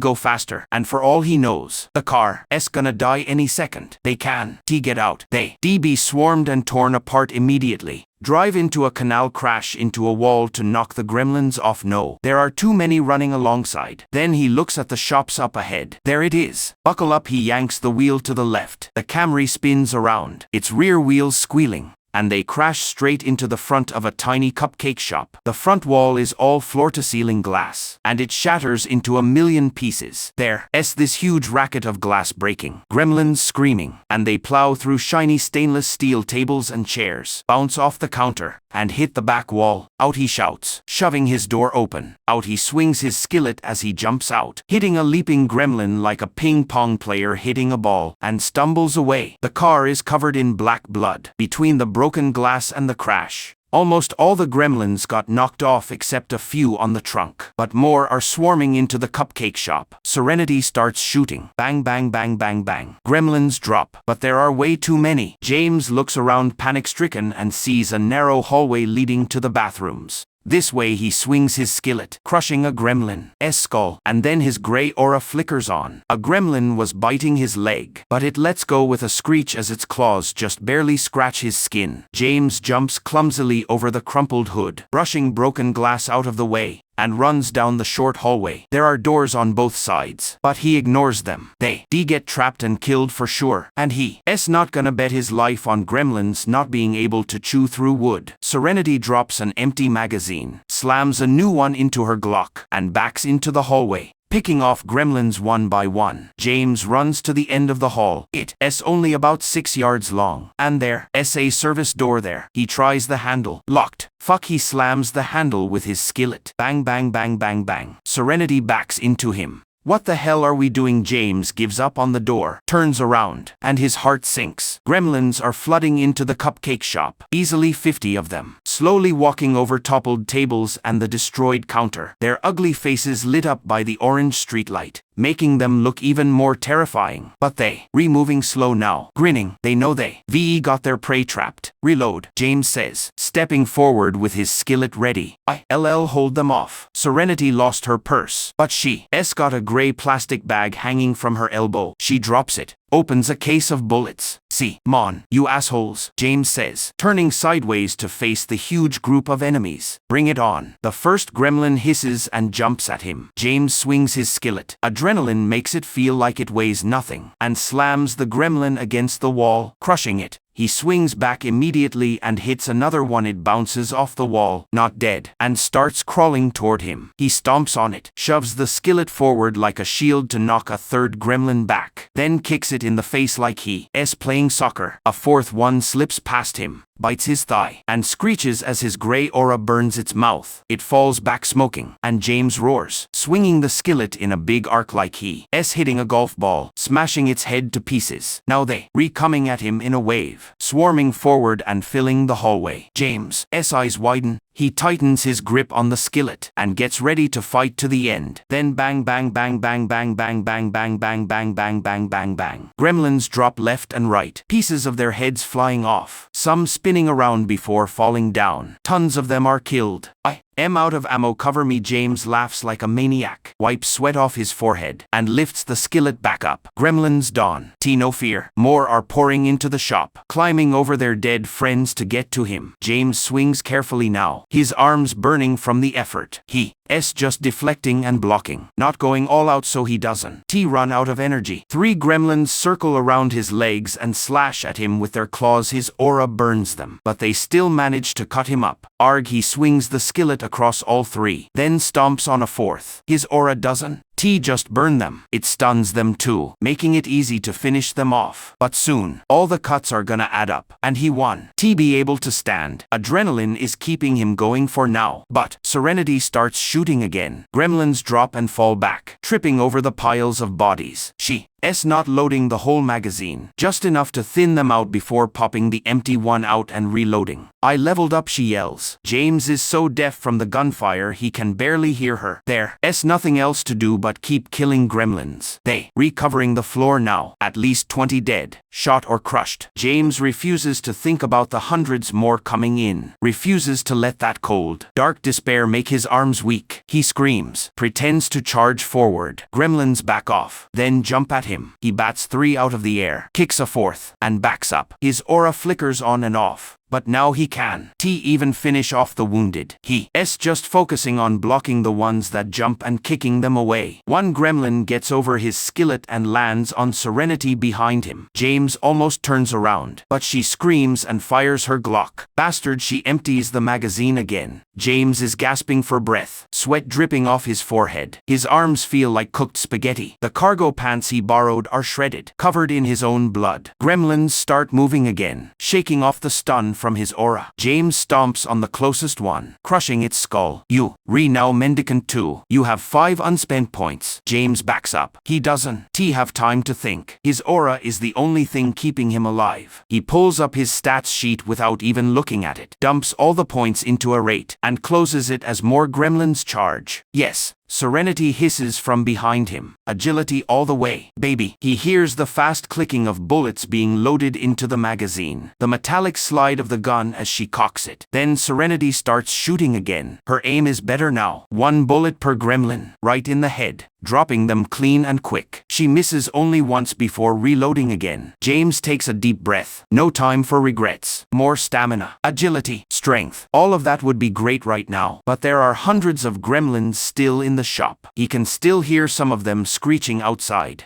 Hey, assholes, that's enough you. VE got plenty of dead ones already. Gremlins fill the hallway again. James moves forward to give Serenity space, swings his black iron skillet, but he's starting to get tired. The skillet is heavy, and the handle is just a little too short to hold comfortably with 2 hands. He knocks 2 gremlins back, but then one slips past and slashes his thigh. His aura flares brighter this time, burning the gremlin's fist right down to the bone. It screeches and falls back. Serenity starts shooting. The hallway echoes with the gunfire, deafening. 17 more gremlins drop. James backs up, pulls up his stats sheet. Aura lead, aura strength 2. It doesn't look like much, but he'll take it. A rate is now at 18. He wonders if there's a level you have to hit to get aura strength 2. He thought it might be 15, since that's a nice round number, but who knows. Serenity runs out of bullets again, starts reloading right away, her fingers quick and nimble even in the dark. I am ready, James says, pushing forward with his skillet. The pile of dead gremlins is now knee-high in the middle of the hallway, tapering off on both sides. James takes a deep breath and starts swinging. Time stops mattering. Gunfire and his skillet swings alternate as he fights desperately to hold off gremlins while Serenity reloads. But Aura 2 is no joke. Before, gremlins would just jump back like they touched a hot stove. But now whatever part of them hits his aura burns right down to the bone. Their claws could take his arm off, but the stupid ones that bite him die instantly. But they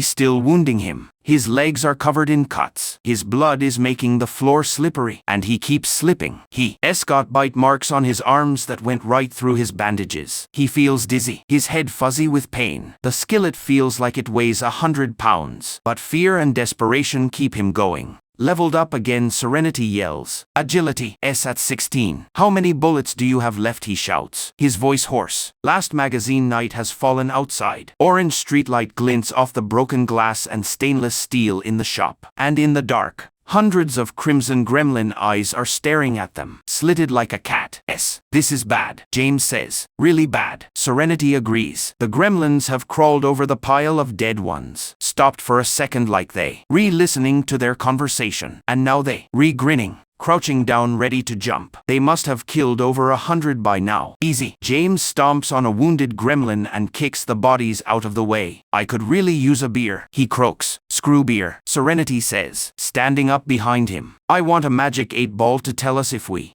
gonna survive. The 4 lead gremlins shriek and jump at them. James swings his skillet in a huge arc, knocking all 4 aside, then kicks a 5th one that's charging. Serenity shoots a 6th. James swings back and knocks another one away, then stomps on the ones that survived the first jump. Serenity shoots 3 more, trying to save bullets. James staggers back, swinging his skillet. Why the hell didn't she have a baseball bat at home or a machete? Even a chainsaw would be better than this. They keep killing, and then Serenity lowers her gun. No more bullets. The gremlins seem to understand. They hiss like they laughing, a mean, childlike sound, and then charge forward all at once. Screw this, James says. See you on the other side, Clarice, and he runs straight into the huge crowd of gremlins, talons and teeth everywhere. James plows into the oncoming gremlins, swings his skillet once, then doesn't even bother pulling it back. He's running on a pile of dead gremlin bodies, their small, scaly forms slipping under his feet, making it hard to stand. His blind charge turns into a dive. His aura lights up. He crashes into the gremlins, and they burst into flames. Smoke surrounds him immediately, filled with gremlin screeches. James falls to his knees, roaring, screaming at the top of his lungs as he stands up. Gremlins swarm him, but they fall off instantly, burned to a crisp. He has to keep moving. Has to hit them first. James stands up straight, yells as loud as he can, and keeps plowing through them. Broken glass is cutting his feet, but his aura doesn't fade. It's like someone flipped a switch and left it on. He swings his arms, smacking gremlins, wades through the crowd, and punches them out of the air. Die, you bastards, he keeps saying it over and over. His mantra. His long, fur-lined pimp coat spins around him as he moves, and every gremlin that touches it burns up. The smell is terrible, burnt gremlin flesh, but he's so delirious. It's like a weird high. There are so goddamned many of them. Serenity is screaming his name. He wants to tell her it's okay, that this is a decent way to go out. He kicks, walks forward, smacks gremlins. Whoever he touches gets burned by his aura, but they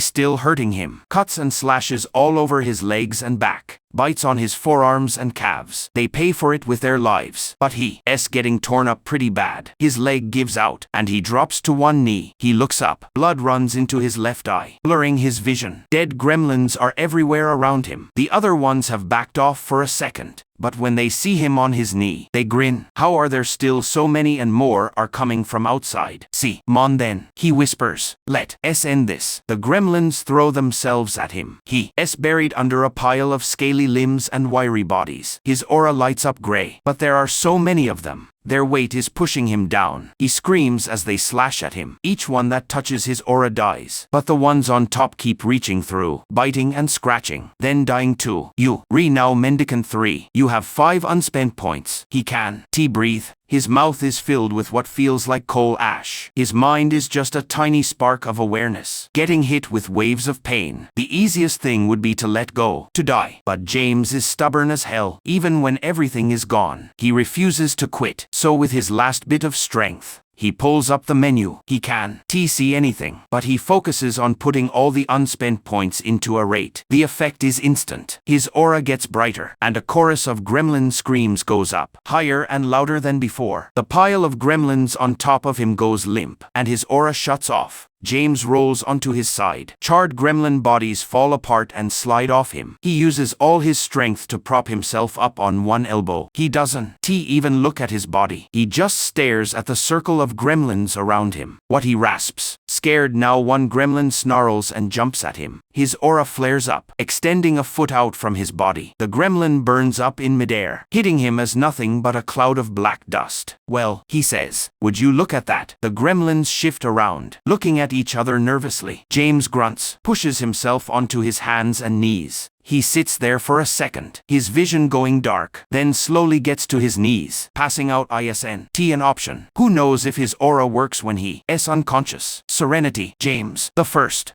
coming for you. Standing up feels like trying to balance on rotting steaks, but somehow he gets his feet under him. He shouldn't be able to stand. His pants are shredded and soaked in blood, but he does, swaying back and forth, then stumbles around the Camry to the hallway. Serenity stares at him, her eyes wide. How the hell are you still alive? God's got a thing for me, I guess. See, mon, we getting out of here. I need a doctor. No shit, she says, looking him up and down. How? Mendicant 3. Hurry up before I fall over. She climbs over the pile of gremlin bodies blocking the hallway and stands next to him. The cupcake shop is still full of gremlins, but they pacing around, hissing and mad as hell, keeping their distance. James feels totally lightheaded, like he's drunk. I am gonna grab a cupcake, he tells the gremlins firmly. Try to stop me and I'll burn your brains out. Serenity follows him to the broken counter. He reaches into a nice-looking stand and picks the top cupcake. Its frosting looks red in the orange streetlight. The gremlins watch as he takes a huge bite, swallowing half the cupcake in one go. It is sweet, with rich carrot cake flavor. So good. Damn, he says. What? Serenity asks, holding her empty gun up like she's gonna hit someone with it. This cupcake is amazing. Let's go. He puts his arm around her shoulders, bends down to pick up his skillet, and they hobble out onto the sidewalk. So they can touch you now, she asks. I am like a deep fryer, a walking deep fryer. If they attack me, they just burn up. Yeah, James says, hanging his head and wincing. I'll think of a better way to say it when I am not half dead. Look, she hisses, nodding toward the street. James looks up through his messy hair. There are 100 gremlins spread across the street, some clinging to buildings, others sitting on parked cars, some just walking along the sidewalk. His heart skips a beat, and he pulls Serenity closer. Dawn, step away from me. My aura only reaches about a foot out. She hugs him tight, then pulls back when he hisses in pain. You like a sponge soaked in blood. How are you even standing? Like I said, God's favorite, or just really stubborn? You actually believe that? Nah, it's a Blues Brothers quote. See, mon, let's move. They start walking toward the bus stop. The gremlins back off slowly, slinking into the shadows, hissing like they furious. You can drop the skillet now, Serenity says. You don't need it. Sentimental value, he says. He takes a deep breath and realizes he feels better. Not good, but better. I think my aura is healing me. Tell it to hurry the fuck up. Walking next to you is like dancing with a badly cooked hamburger, sloppy and gross. Hey, stop flirting with me. Oh please, you'll know when I am flirting. This ain't it. A gremlin jumps out from under a car, leaping straight at them. It's a big jump, like a flea on steroids, but it hits James' aura and burns up instantly, turning into ash that blows away in the wind. So they can sense my aura, James says, thinking out loud. That's actually pretty great. Great, are you kidding me? Serenity says. That means you can sneak up on them later. Exactly. As soon as I am healed, I am gonna hunt every last one of these things down. Oh, Serenity says, stopping and staring at him. Oh right, I should be in the hospital for a week with these bites. They the kind that put dogs down. But it doesn't hurt as bad as it should. And I shouldn't even be standing right now. You didn't put any points into stamina, she asks. Nope, I can barely walk. Any little wind would knock me over. But it's like, I dunno, maybe higher a rate makes you heal faster or handle pain better. I put all my points into agility. Serenity groans. Why do I always make the wrong choices even during a demon apocalypse? My mom always said I was cursed. And if you hadn't, we'd be dead, James says, looking her in the eye. Seriously, I never would. VE made it to Mendicant 3 without you shooting all those gremlins like a pro. It's Annie Oakley, not Jesse James. Serenity says glumly. Whatever, you're still a badass. They keep hobbling along. A gremlin jumps down from a window onto a car, thumping loudly, and hisses at them. Hurry up and attack, James calls to it. The gremlin looks confused for a second, then shrieks and jumps, burning up into ash before it hits them. That never gets old, Serenity says. We should tie you to the back of a car like newlyweds do with tin cans. Drive slow through town and lure all these little shits out, she says. That'd be awesome. Hard pass, James says. They hear screams from a brownstone building above them. They stop and look up. An old lady is fighting a gremlin behind her curtains, their shadows visible through the fabric. She screams again. Then the shadow goes still. Forget what I said, James says, his voice cold with anger. Tie me to the car. Let's do it. I don't have any ammo left, Serenity says, glaring up at the window. Hey, you little piece of shit, get down here. No answer. Serenity looks around, grabs a loose chunk of pavement from the sidewalk, pulls it free, aims, and throws it as hard as she can at the window. The glass shatters. A second later, a gremlin appears, its face covered in fresh blood. "Yeah, you get down here," Serenity yells. The gremlin crouches on the window ledge, then jumps down, hitting James' aura and turning into ash. "Fucking demons," Serenity hisses, spitting at the ash cloud as it blows away. Let us keep moving. They keep walking, and soon James feels strong enough to let go of Serenity's shoulder, walking on his own. He bends down under a streetlight and looks at his legs. The cuts are closing up. It's nothing obvious, but he can tell. He's got a good eye for injuries. They healing faster than they should. Like he's been resting in an ICU for a day. No more bleeding, barely any pain. This doesn't make any medical sense, he says. Guess the rules don't apply anymore. Serenity says, guess not. The bus stops around the corner. You want to go back to my place, home, James thinks. The word feels weird. He hasn't used that word in forever. Part of him wants to correct her, but he knows what she means. Yeah, we need to rest before we go back to being vigilantes. Hey, we should make another video. People need to know about the aura, how to get it, how to use it. Yeah, but we should show it working, not just talk about it. Serenity says, too many liars online. We need to prove it. Right, keep your phone ready. I lost my purse. Remember, use mine, he says, handing her his phone. She checks it. Battery at 7 and no signal. Make it count. We upload it when we get Wi-Fi. They keep walking, and then they hear shouts and screams. They run toward the noise. A bus is parked crookedly next to the bus stop. Its accordion doors open. People falling out in a panic. Inside, a couple of gremlins are tearing shit up, jumping and slashing at the people still trapped. More gremlins are coming out of the shadows. Okay, record this. Quick, James says, jogging toward the bus. A gremlin runs at him. He ignores it, and it burns up on his aura. Moving fast hurts like hell, sharp pain shooting up his legs. But he can slow down. Two more gremlins attack him, both burning up before they touch him. He reaches the bus, shoves his way through the panicking people to the doors. Phone died, Serenity yells, running to catch up. You, James yells, pointing at a guy with a beard and emo hair. Record this with your phone. The guy's eyes widen. He's scared out of his mind, but he nods and pulls out his phone, holding it up. James grits his teeth against the pain and climbs onto the bus. A gremlin is attacking a big guy in a bomber jacket. He's got his arms over his head, and the gremlin is slashing his back to pieces. Hey, James staggers forward. The gremlin freezes, looks up at him, and snarls. James lifts his skillet, then just reaches out. The gremlin tries to bite his finger off, but his aura flashes, and it burns up into ash. Another gremlin is chewing on a fallen woman's stomach. It sees the light, stops, and jumps at James, but it hits his aura and burns up too. Silence. James fights the urge to sit down. His legs are shaking. The emo guy is still recording. James climbs off the bus and stands in front of him.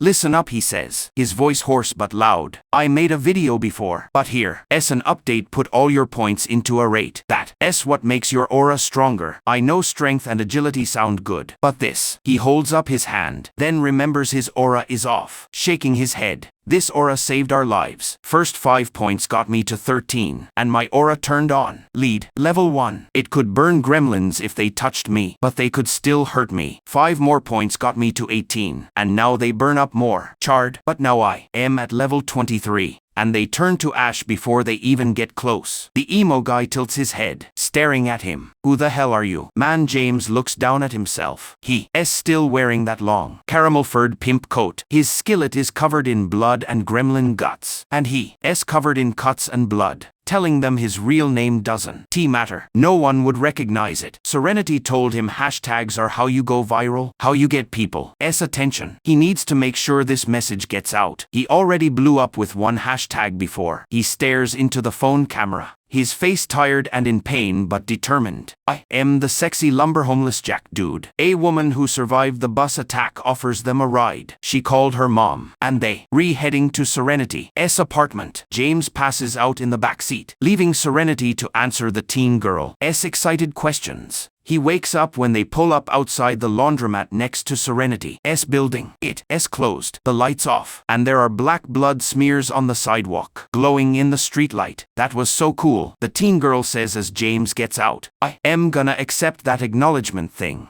And then I am putting all my points into a rate, just like you said. Konstantina Javented de Marias. You are not doing that. Her mom snaps from the driver's seat, pulling away from the curb. They can hear them arguing as the car drives off. Serenity wraps her arms around herself. It's cold. We back. Lost my phone. And no more ammo. Win some, lose some. James says, see, Mon, the street is empty. Dead quiet. They unlock the narrow front door of Serenity's building and hurry up the cold stairs to her apartment. James takes off his pimp coat, drops it on the floor, and thinks about lying down on the couch and passing out. But he knows he needs to clean his wounds, even if they don't hurt that bad. Showering is awkward. His bandages are filthy, covered in gremlin blood, and they stuck to his cuts from being bitten and scratched. He hesitates for a minute, then peels off the tape and unwraps them. He keeps unwrapping until his forearm is bare. The fresh bite marks are bad, but the old ones are already almost healed. James stares at them in the bathroom light, confused. His body has never healed this fast before. He carefully takes off the wet, dirty bandages around his neck. They stick to his beard, and he hisses in pain as he pulls them off. Same thing. Old wounds are healing. New ones are closing up. Well,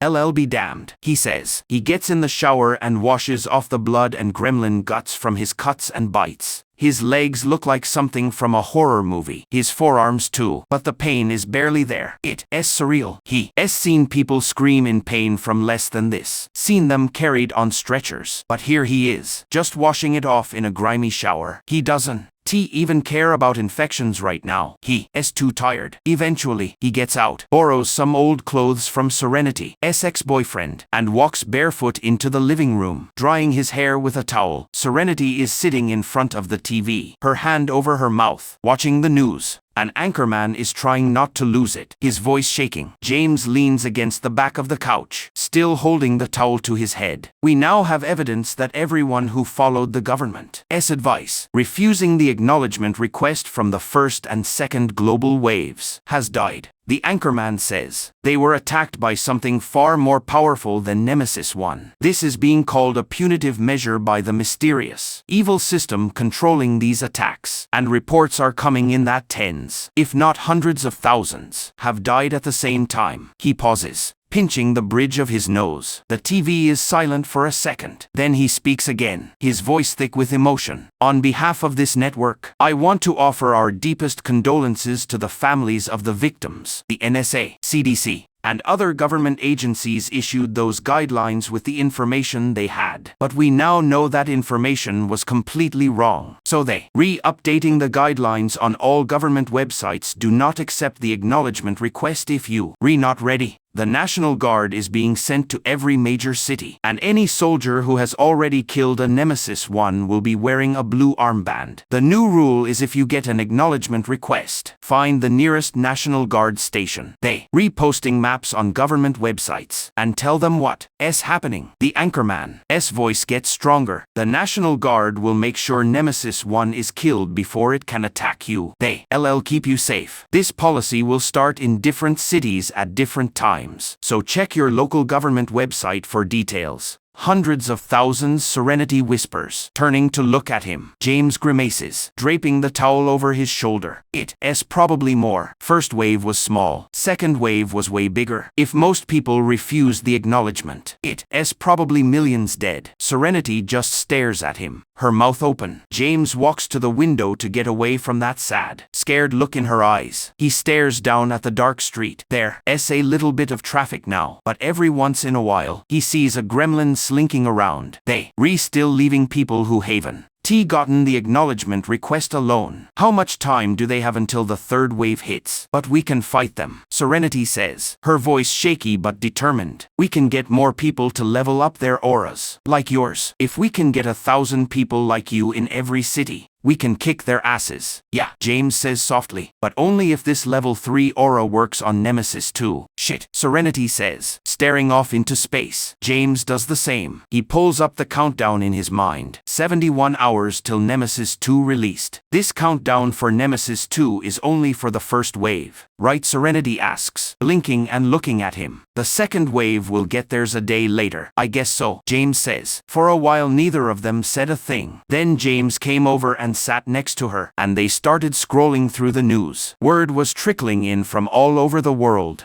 That thing where people were refusing to acknowledge those Nemesis messages had gone global for a minute. But now the tragedy was hitting everyone at once. Folks were trying to figure out just how many people had died, but experts kept hedging their bets, spending more time saying their numbers were loose and unreliable than actually giving real figures. But most people agreed it was somewhere between 50 million and 300 million dead worldwide. They showed footage of the Ganges River in India packed with endless crowds trying to burn their dead on its holy banks, riots breaking out in Quito, Pretoria, Lagos, Athens, the Pope holding a 12-hour vigil for the dead, with St. Peter's Square overflowing with crying people holding candles everywhere, violence popping off in Jerusalem, Hamas launching tons of unguided missiles. One hit an important target and did massive damage, which made the government hit back hard, and some fringe extremist was claiming to be a prophet, demanding all heathens be killed on holy soil in God's name. It just went on and on. Global catastrophe. Looting in Melbourne. Tens of thousands of New Age spiritualists gathering in the Mojave Desert praying for salvation. James stared, horrified, and in his head he saw the earth spinning slowly. Continent after continent, each with its cities, borders, nations, cultures, histories, tragedies, religions, and people, all bloodied, shocked, destroyed, hundreds of millions dead, all in a little over 24 hours. All those mangled, hacked up bodies, endless videos of weeping, screaming relatives, government officials barking orders, national leaders trying to comfort people, militaries gearing up, folks locking their doors, others wandering the streets numb, heartbroken, not caring what happened to them. Eventually Serenity turned off the TV and said, "I need a drink." James replied, "God, yeah." They grabbed their coats. James picked up his skillet again, then went downstairs, crossed the street, and climbed down the short set of stairs to Herman's bar. The place was packed. Herman and two tough-looking guys were pouring drinks as fast as they could. But when Herman saw James looming over the crowd, he shouted a greeting and waved him over. At first the crowd didn't want to move. But then a woman pointed at James like he was a zoo animal and yelled over the loud news on the TV, "Holy shit, it's the sexy lumberjack guy." Most people had no idea what she was talking about, but enough did that everyone turned to stare, and James froze, wishing he'd taken off his coat to cross the street, shaved his beard, anything. Being homeless meant this kind of attention was never good. Old instincts kicked in, and he started backing up, waiting for the shouts, the demands to get out. But Serenity grabbed his arm and yelled, "That's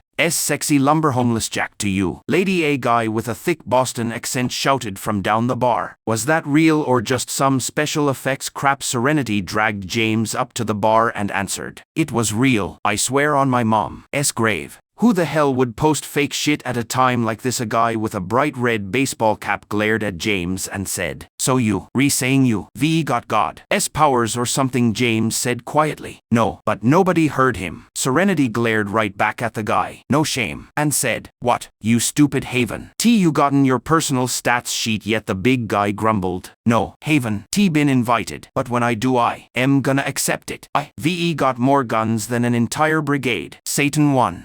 Catch me sleeping." People cheered from down the bar. The woman who called James the sexy lumberjack asked, "So how does it work?" "I put 1 point into every stat." "But I didn't get an aura." Everyone stared at James again. Herman poured him 3 fingers of good whiskey and slid the glass over. James took a steady sip to calm down, then set the glass down so he wouldn't chug it all. His voice was rough as he said, "Look, I don't know why or how this works. All I know is when my rate hit 13, I got a level 1 lead aura. And no, I don't know why it's lead, but the aura hurts the gremlins." Serenity cut in. "Demons," James continued, "and that's all that matters. By the time my rate hit 23, my aura was turning them to ash before they could touch me." The Boston guy said, "I killed 3 of those little shits, but I haven't leveled up." How many do you gotta kill? James and Serenity looked at each other. James said, maybe 20 for level 2 we wearin'. T really keeping track? Serenity chimed in firmly. More than that. I shot at least 30 before I leveled. The Boston guy's eyes went wide. You what? Serenity said. Honey, I emptied 117 rounds at demons this afternoon. You gotta work if you wanna keep up. The guy said, Jesus Christ, and sat down. Everyone was still staring. James raised his whiskey and took a gulp. Serenity said, you know what, maybe we LL get a bottle to go. Herman, can you hook us up? Herman said. You got it. Serenity, I saw the video of James here. Praise be. You. VE got an open tab till the world burns. He pushed a bottle of whiskey over. Serenity winked and said, you re the best. Herm, alright everyone. Show S over. We re-leaving. If you see a demon, aim for the center of its body. Okay. James finished his whiskey and followed Serenity outside. Up the steps. He pulled his fur coat tight around him, took the bottle when she handed it, and drank. Serenity led the way back and said, what a mess. Now we can even get a drink in peace. James replied, well, at least word got out. Serenity said, you better credit me as your PR agent. You never would. VE gone big on TikTok without my skills. James said, I'll give you a cut of the profits. Serenity stopped and turned to him. Hey, what's wrong? James said. Nothing. Serenity said. No, really, you look spooked. James said, I just don't like crowds. Serenity said,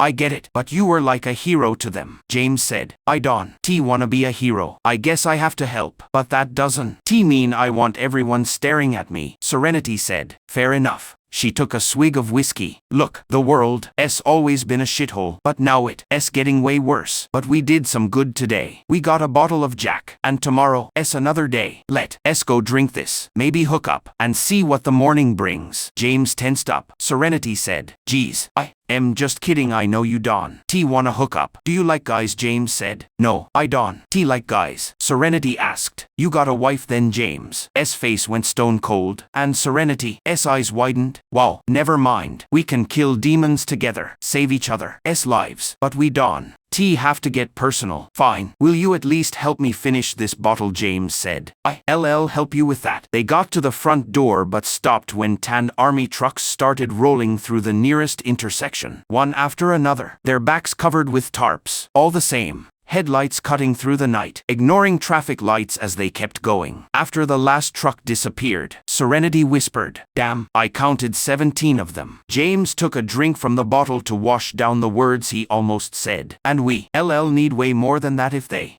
gonna make a damn difference. James lay on the couch staring up at the floating letters 3 feet above him. Useless questions ran through his head. How am I seeing these? How do they follow my line of sight if I can put my hand in front of them and block them? Pupil tracking. How does something so high-tech go with the vicious demonic evil of Nemesis 1? How do the Nemesis 1s materialize so close by anyway? Is teleportation a thing now? More importantly, why send a Nemesis 1 after every person, an inescapable agent of someone's downfall? Why? What did humanity do to piss someone off this bad? Then again, the first thing he seen back in the subway station was that a 60,000 year countdown timer had run out. Who the hell showed up 60,000 years ago when Homo sapiens were just figuring out cave paintings and thought, yeah, screw these monkeys, let's set a countdown timer to go off 60,000 years from now to ruin their day? Did some ancient Homo sapien piss these guys off that bad, or is it more about civilization? What's that sci-fi theory called that explains why the universe isn't full of alien life? They said there's a dangerous tech threshold no species can cross without destroying themselves. That the urge to evolve and dominate leads to self-destruction. James pinched the bridge of his nose. Maybe it wasn't nukes that wiped out all the aliens. Maybe it was this Nemesis system. Serenity's voice was hoarse as she came out of her room wearing a Rage Against the Machine shirt that went down to her knees. Morning, sunshine, coffee, cocaine, bullet to the head. James struggled to sit up. The couch was so old it felt like pulling himself out of quicksand. Coffee sounds good, Serenity said. You know, I kinda wish there was a way to speed up this Nemesis 2 thing. The suspense was killing me, but now I just wanna get it over with. James grunted. Serenity turned to him with exaggerated emphasis. Right, exactly what I was thinking. You said it so well. James glared at her. Serenity grinned and turned back to the coffee maker. She cleaned half the kitchen and stopped when she found the coffee carafe. So what? On the agenda today, you gonna call the UN, start a charity for orphaned kids, open a hot dog stand, James said. A hot dog stand, Serenity said. Yeah, why? No, a cute little chrome one. We get matching outfits and matching rifles. Wheel it around town. Feed stray dogs and mow down demons. James said. That's a questionable business plan. Serenity turned on the coffee maker and it started gurgling. Yeah, everyone always said I didn't have a head for numbers, or the law, or good relationships. But look at me now. James raised an eyebrow, and Serenity winked. I am riding shotgun with the sexy lumber homeless Jack and kinda enjoying the apocalypse. I mean, it sucked at the time, but that cupcake shop was like the OK Corral. I felt like John Wick in there. Maybe that can be my name, Jane Wick, James said. Coffee. Serenity fished a couple of mugs out of the sink. Men, so for real. What are we doing today? Hit up the National Guard. James grabbed the TV remote and nervously turned on the news. The reporter was saying, has confirmed that we pulling military forces back from abroad. Over 100,000 active duty troops from all branches are coming home to help secure city streets. The National Guard is still deploying to key areas, though reports say over 300,000. He changed the channel. A reporter was interviewing a guy in paramilitary gear with a machine gun over his shoulder. We not gonna take this lying down. This is our turf, our home. If these little shits think they can walk into the USA and start trouble, they gonna learn there are 300 million patriots ready to die for our freedom. We renaming ourselves the Liberty Battalion and taking members. Hit up our website to sign up and get your orders. He changed channels again. Another reporter said, doctors at Johns Hopkins University have released preliminary MRI results on people looking at these alien messages. No abnormal brain activity except for high stress and fear. They think the messages are holograms, but they haven't figured out where they coming from, since they can appear in closed rooms. Change channels. A news anchor said, regret to announce the Super Bowl is being delayed due to change channels. A cooking show host said, that tastes amazing. Another host said, the trick, Martha, is adding 7 sticks of butter. James turned off the TV. Guess things are still going to hell. Serenity handed him a mug. Why did I drop my purse? I kill to check social media right now. That's where the real news is. James said, the government has a free phone program, Federal Lifeline Assistance. You could apply. With any luck, you get a replacement in a month. Serenity said, haha, for real though. Should we hit up the National Guard or go level up? James realized he hadn't thought about grinding. He killed gremlins to help others, not specifically to boost his stats. Yeah, maybe. Let's go see the National Guard first. See if I can help. I am curious how they gonna handle this. Patrols help the police, then we can find some gremlins to kill. The third wave should hit today. There'll be millions more out there. Serenity said, sounds like a plan. She ruffled his hair and went back to her room. I'll be ready in a minute. James watched her go. The rust-red shirt didn't hide how her body had changed, and looked away. Blushing, he gulped his coffee and hissed when he burned his tongue. Idiot. 10 minutes later they hit the streets. The February sun was weak and the light pale, but the cold breeze felt refreshing, and it was good to see people out. The doomsday vibe from the night before had faded a bit, replaced by some normalcy, with millions still unaffected. It was impossible to expect everyone to stay home. James pulled his pimp coat tighter and stared longingly at clothing racks outside second-hand stores. Serenity looped her arm through his. No money. See, Mon, you rebuilding a brand here. That coat is super recognizable, James said. I pay $100 for a baseball bat, and just as much for a real jacket. Serenity said, but you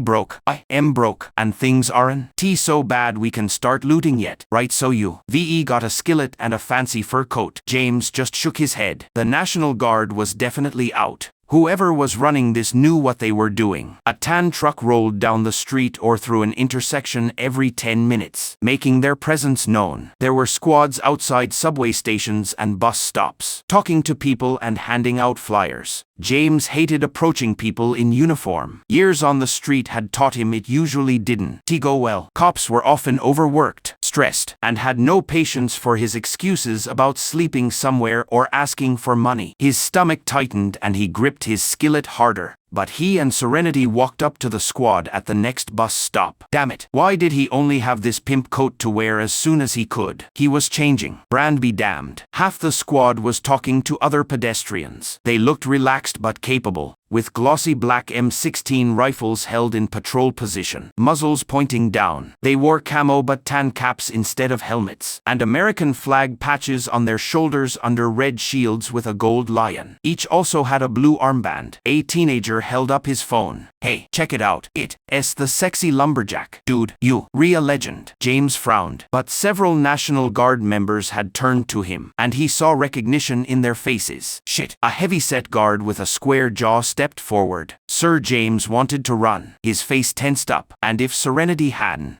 been holding his arm, he might have bolted. The guard said again, "Sir, are you the sexy lumber homeless Jack?" James wanted to die, but Serenity lifted her chin. "You see any other badasses walking around here?" the guard said. "The mayor asked us to keep an eye out for you and invite you to talk to his team at the Emergency Management Building in downtown Brooklyn. We've been told to give you a ride," James said. "Am I under arrest?" The guard blinked. "Arrest not the police. I am Sergeant Metcalf, 642nd Aviation Support Battalion, Company C. You've gotten a lot of attention with your 2 videos, and the mayor wants to talk to you. That's all." James took a shaky breath. It's never that simple. What if I refuse?" Sergeant Metcalf's expression hardened. "Why would you refuse? You clearly care about people, or you wouldn't have posted those videos. They made a difference. But people have questions. You'd be helping a lot by sharing what you know. That's all." He didn't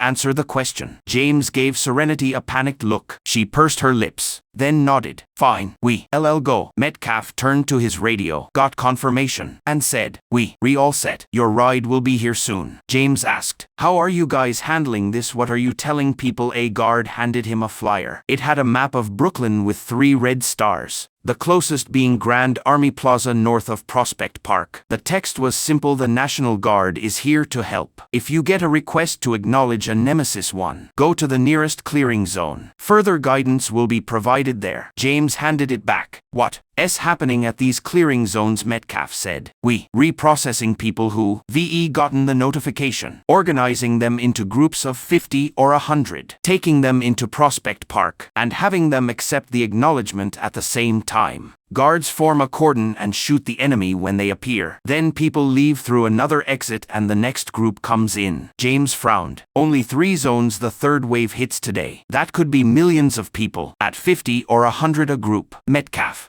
expression turned grim. "Command is expanding as fast as they can. We'll get reinforcements soon, but this is what we could set up on short notice. That's why the mayor wants to talk to you. What you showed in last night's video was impressive," James said. "Nobody else has been putting all their points into a rate," Metcalf said. We're not leveling up fast enough. The guard has been good at defeating their own nemesis, but we're not getting enough kills to reach Mendicant 2 consistently, let alone 3. The guard who gave the flyer, his name tag said Green, added, "How did you get that high so fast?" James and Serenity looked at each other. James said, "We got trapped, and they kept calling for backup. We killed them as they swarmed us." Green said, "Damn, that's awesome." Metcalf asked, "How many kills did it take to level up?" Serenity acted casual. "I think I shot 30 before hitting level 2. Metcalf looked at her with new interest. "You rank 2? Serenity said. "No, honey, rank 3. Green whistled. "How many kills for rank 3? Serenity said. "Again, not sure. Probably another 50. Metcalf said with skepticism. "You killed 80 nemesis last night." Serenity leaned against James. "Sure, Don. Believe me," Metcalf said. "I didn't say that, miss." Green asked, "What were you shooting?" "Automatic spray and pray." Serenity looked disdainful. "Glock 17. A 3rd guard, Hernandez on her tag, stepped up. "You did all that with a Glock 80 kills?" Serenity inspected her nails. My aim wasn't great at first, but once I hit agility 16, I got better." Hernandez blinked. "I can wait to raise my agility." A tan truck rounded the corner, speeding then slamming on brakes so the tires skidded. The driver, broad-shouldered, blue eyes, grinning, jumped out. "Sergeant Metcalf." Metcalf said flatly. "Private Williams. This is Mr. Kelly and Miss Serenity. They need a ride to the NYC Emergency Management Building on Cadman Plaza East." Williams said, "Yes, Sergeant." He turned to James, excited. Ready, they climbed into the truck's cab. Williams checked traffic, then accelerated abruptly, driving dangerously casual. So you re the sexy lumberjack that's wild? Or do you prefer James Kelly? Man, I've been dying to meet you since we saw your video last night, even when we were deploying. Everyone was talking about this badass pimp turning nemesis to ash just by looking at them. James grabbed the handle as Williams swerved around a slow minivan and ran a yellow light. Have you heard of El Capitan? You think she's really rank 4? James said. Never heard of her. Williams said.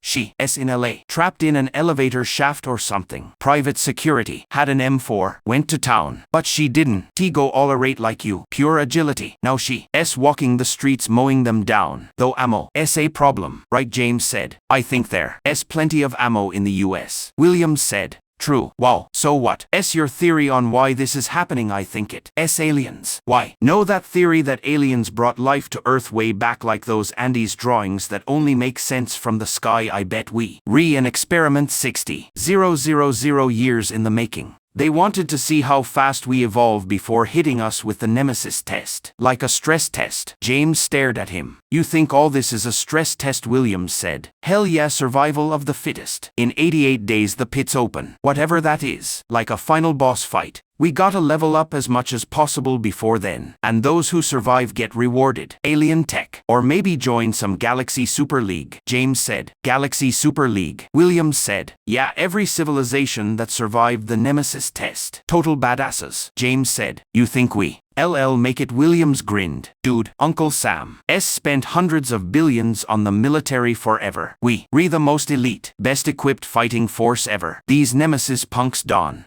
stand a chance. They didn't get to see the mayor. Williams dropped them off outside NISM headquarters after getting through security. The place was chaos. Army vehicles, news trucks, emergency tents in the nearby park around a fountain. The building was a 6-story cube with gray panels, blue reflective windows, and creamy stone accents. Like something out of Minority Report. A young woman in nice business clothes with rimless glasses was waiting, scrolling a tablet and talking on a Bluetooth earpiece. She was everything James wasn't. Elegant, clean, perfect skin, poised, young, healthy. The world he left 7 years ago. Williams double-parked right in front of her. The area was full of officials, many in military uniforms, people coming and going, standing in groups smoking or drinking coffee, everyone on phones, security everywhere. The blonde lady tapped her earpiece and looked up as James opened the door. Mr. Lumber Homeless Jack. James growled. Fuck, this is gonna haunt me forever, the woman said. Jessica Miles, assistant to the first deputy commissioner of NYC Emergency Management. Follow me. I'll brief you on the way. Williams raised a fist. Good luck, guys. I am subscribed to your TikTok. Ms. Serenity. Keep us posted, Serenity said. Will do, hon. She looked nervous as she got out. Her bravado with Metcalf was gone, the intense political and government power around them. James propped his skillet on his shoulder, feeling silly but attached to it. He walked beside Jessica, one hand in his pimp coat pocket, trying to ignore the stares. He definitely stood out. Jessica said as they walked through the crowd. Your TikTok video last night is the first documented level 3 lead aura. We haven't spent enough time studying personal stats and what happens when you put points into different things. But your video shook management out of their tunnel vision. We reworking with teams across the country and federal government to figure out the best builds. And you going Alan on a rate is super interesting to us, James said. Sure. They entered through glass doors into a noisy lobby. He put his skillet on the conveyor belt and went through the metal detector. Guards looked at him funny but didn't stop the skillet. Serenity's Glock 17 was held for her until they left. Jessica led them to elevators, took a call, and didn't speak to them until they got to the second floor. She led them down a busy hallway. Voices everywhere. People on phones, arguing. Military officers, government officials. The whole building buzzing with people trying to figure out how to survive. Jessica said, our department has workstations for 130 city, state, federal, and non-profit agencies. The mayor wants to talk to you, but he's swamped. Wait here. She gestured to white chairs against a wall. LL let you know when he's free. Serenity sat quietly. James felt exhausted. Wasn't T the army saying, hurry up and wait, he said. Sure, and sat. Jessica smiled. LL have someone bring water. Excuse me, Serenity said quietly. Maybe this wasn't a good idea. James watched a woman in a military uniform covered in medals walk by with 6 people. One briefing her, secured the munitions as requested. But logistics are messed up because of power outages James said. No kidding. Wanna bet the mayor forgot I exist, Serenity said. Look at all these people. From their seats they could see a busy intersection and glass-walled meeting rooms with fancy tech. Most meetings had people on monitors. Huge displays showing fast-changing data heat maps, bar charts, spreadsheets. James said. Wish we had your phone. We need to fix that. Serenity said. Maybe we can ask the mayor for one. And some cash. Tell him we don't work miracles without drinking money. James said. Yeah. He studied the people passing by. All tense but not panicking. Still in control. An hour passed. Nobody brought water. James was about to leave when Jessica appeared, more harried, listening to her earpiece and gesturing for them to follow. They went up a floor, down another hall, through a reception area into a large corner office labeled Deputy Commissioner Eli Mack. Inside was a huge table, monitors on the left, filing cabinets, chairs most taken, and a view of the highway and downtown Brooklyn skyline. The man behind the desk was old, white-haired, lean, ex-military. He was listening to a heavy-set younger man but cut him off when Jessica entered. Deputy Commissioner Mack. This is James Kelly and Serenity. From the viral TikTok video, Mac stood. Good to have you. The mayor can make it. He's with CERT leaders. But he said we could talk. I am Deputy Commissioner of Response. This is Mr. Iverness with the CIA. Assistant Director Lynn from FEMA. Captain Xianxia from NYPD. Major Hackworth from the U.S. Army, and Bishop Nolan. James felt overwhelmed. He nodded at everyone and fumbled for a chair. Mac said, Mr. Kelly, it's been less than 48 hours since the world went crazy. What can you tell us? Do you know why this is happening? Who's controlling these nemesis? And why James' throat went dry. He leaned forward, coughed, and felt sweat on his brow. He placed his skillet on the carpet carefully. No sir, sorry, I don't know why you think I do. Everyone frowned. Mr. Iverness, mild-mannered, prematurely white hair, black-rimmed glasses, said, but in your video, you talked confidently about how to use these unspent points. Where did you get that info? James said. First-hand experience, sir. Me and Serenity. We got trapped in a cupcake shop last night and had to kill a lot of gremlins, nemesis, to survive. I put all my points into a rate, and got a level 3 lead aura that fries them when they get close. The FEMA lady said. But how did you know to put points into a rate? That's an unusual choice. James said. Yeah, I guess it is. Call it intuition. The whole thing was so weird. I figured the thing I didn't understand might be the key to surviving. The CIA guy said. Over strength or power, what do you do for a living? Mr. Kelly, here it comes. James sat up straight. I don't have a job. I am homeless. Iverness tapped his tablet. Our records say you were an EMT here in NYC until your family's tragedy. After that, you mostly disappear. Can you explain what you've been doing the past 7 years? James' chest tightened. Anger rose. But what could he do? He glared at Iverness, then looked at the carpet. I told you, homeless, mostly cold and hungry. The NYPD captain looked at her tablet. We have medical records from 6 months ago. A hit and run, James said. That's right. Broke my leg, the captain said. Before that, 2019. Arrested for disorderly conduct. 2018. Trespassing warning. 2016. Arrested for damaging a parked car while drunk. Serenity glared at her. What's this about? You called us here. Now you re-grilling him. The captain ignored her. We need to know who we re-dealing with. We only have one TikTok video. Credibility matters if we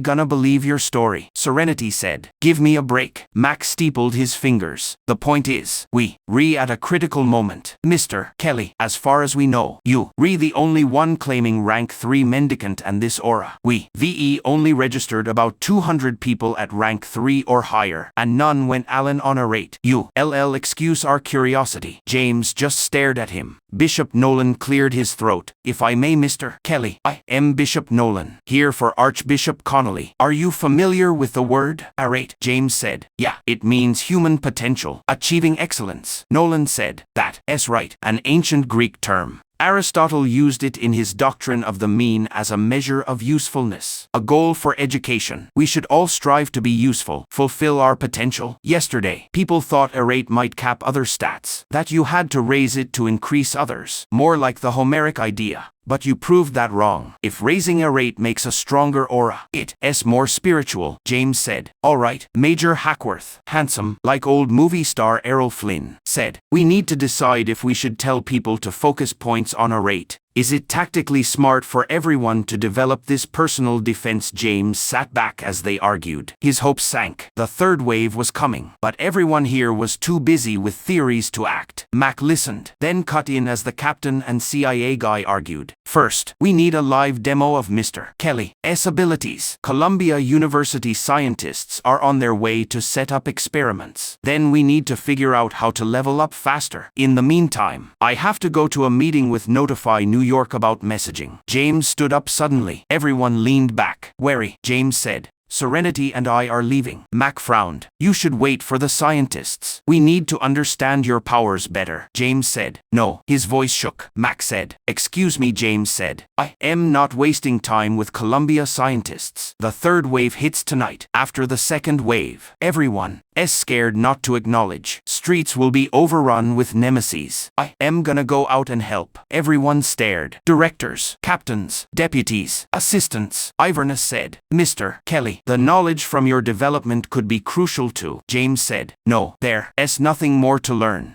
Higher rate means stronger auras that fry gremlins. Serenity whispered. Demons, James said. That's all you need to know. Right now, my level 3 aura kills them a foot away. Done. Want that ability? Tell people to put points into a rate. Simple. Now excuse us. Everyone started talking at once. But James picked up his skillet, grabbed Serenity's hand, and marched out, through reception, into the hallway. Serenity said breathlessly, Jesus, look at you. When did you get so assertive? James muttered. With great auras come great responsibilities. How do we get out of here? Serenity said. This way. They walked down the crowded corridor. Voices shouted behind them. James hunched his shoulders. He should. VE never come. It was a trap. They force him to comply. Drag him to a lab. Throw gremlins at him until it was too late. A stern but pleading voice said, Mr. Kelly. James stopped and turned. Major Hackworth pushed through the crowd. Relax. I have a favor to ask. That's all. James lifted his chin. Hackworth said, if you gonna patrol, let me assign an infantry fire team to go with you. Call it a hunch. But I think you onto something big. I want my people there to watch and learn. James said. A fire team? What? That Hackworth said. 4 soldiers, 2 riflemen, 1 the team leader, a grenadier, an automatic rifleman. I'll make sure they good people. Tell the officer to observe and assist. I get you wanna be on the front lines. But you a unique asset. Let the US Army help. James looked at Serenity. She said, sure, on one condition. We need cell phones and some cash. We broke. Hackworth raised an eyebrow. The Army doesn't hand out cash. Serenity said, fine, cell phones. And I need more ammo. I am out. Another Glock would be nice. Hackworth said, we use Sig Sauer M17s, not Glocks. Serenity said, fine, 2 of those, 1,000 rounds. And LL babysit your fire team. Hackworth nodded. I can do that. Can you wait 10 minutes? I need to make calls. After he left, Serenity grinned. Oh man, I think I am gonna love being important. Shit, we should. VE asked for a tank. James chuckled, still uneasy. A fire team. Hope this is a good move. Serenity leaned against the wall. One way to find out. The fire team met them at the apartment 2 hours later. Hackworth had called an Uber for them. James was surprised. Thought they'd take a bus. But it was clear the major cut through red tape to get what he wanted. Serenity looked down at the street as a tan Humvee pulled up. What are we gonna do with them? James said. Go for a walk, I guess. Show the best tourist spots. They spent the past 2 hours eating ramen and watching the news. The third wave was here. Millions getting notifications. Half the channels repeated government safety bulletins, telling people who felt unsafe to go to National Guard clearing zones. James said,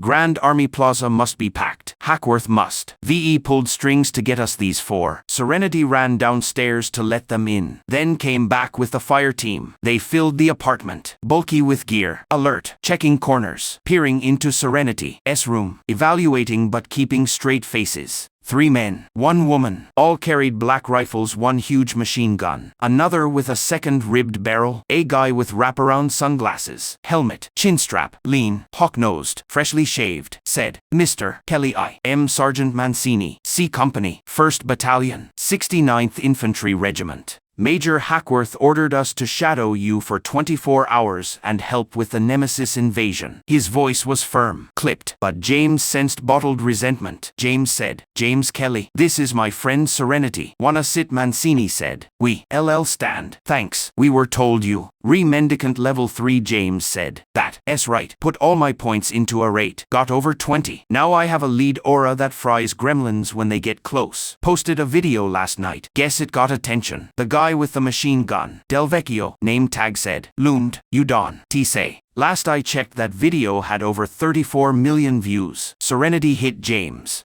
chest. "See viral." The female soldier, Huffman, James saw, stood by the window watching the street, rifle across her chest. Impatient. "Del Vecchio, if you spent more time on your saw than your phone." Mancini cut in. "So you can turn nemesis to ash before they touch you." Completely protected, James said. "Looks like it." Level 3. Good. He wanted to show his healing lacerations as proof but didn't. T-strip. Mancini said, "Can you brief us? None of us have hit level 2. Any info helps." James sat on the couch back and gave a quick run through. Huffman kept watching the street. Del Vecchio leaned in the corner. Sing. 4th soldier listened intently. Mancini asked questions. And when James described the cupcake shop standoff, even Huffman looked over. Huffman said to Serenity, "Agility 16, that's hard to believe." Serenity said, "Better believe it." Huffman dug a bullet out of her pouch and tossed it carelessly wide. Serenity caught it clean and threw it back. Huffman snatching it. Del Vecchio said, "Damn, I want that." Mancini said excitedly, "So the key to leveling up is simple. Draw a bunch of nemesis into a kill zone and mow 'em down." "You said 100 kills gets us to level 3 easy," James said. "Yeah, 80 should do it." Mancini said, "We need 320 to level up the team. Your tactic of driving slow to draw them out is perfect. As long as the vehicle is secure and we have a safe kill zone away from civilians." Singh said, "Industrial area. Big. Enclosed. Like a factory or steel plant." Mancini nodded. James drives to the destination. His immunity makes him perfect bait. Parks in a spot. We lay down fire till they all dead. Serenity said, "How much ammo you got?" "I burned through 100 bullets in minutes and there were still more coming." James said, "And with the 3rd wave, who knows how many there?" LLB. Mancini said, "We need an exit plan. We usually carry 7 30-round mags each. Del Vecchio has 16. James said firmly, "You, LL, need to triple that. Maybe more." Huffman raised an eyebrow. "You saying we, LL, face thousands of nemesis?" James said. "After the 3rd wave, definitely. 1st wave was tiny. 2nd was way bigger. 3rd could be tens of thousands easy." The soldiers exchanged looks. Mancini said, "We can get more ammo and work on the exit plan. Key is finding a spot with protected flanks and rear." Serenity said proudly, "And James can wade in and kill 'em all if things get bad." "Don't worry," Mancini said.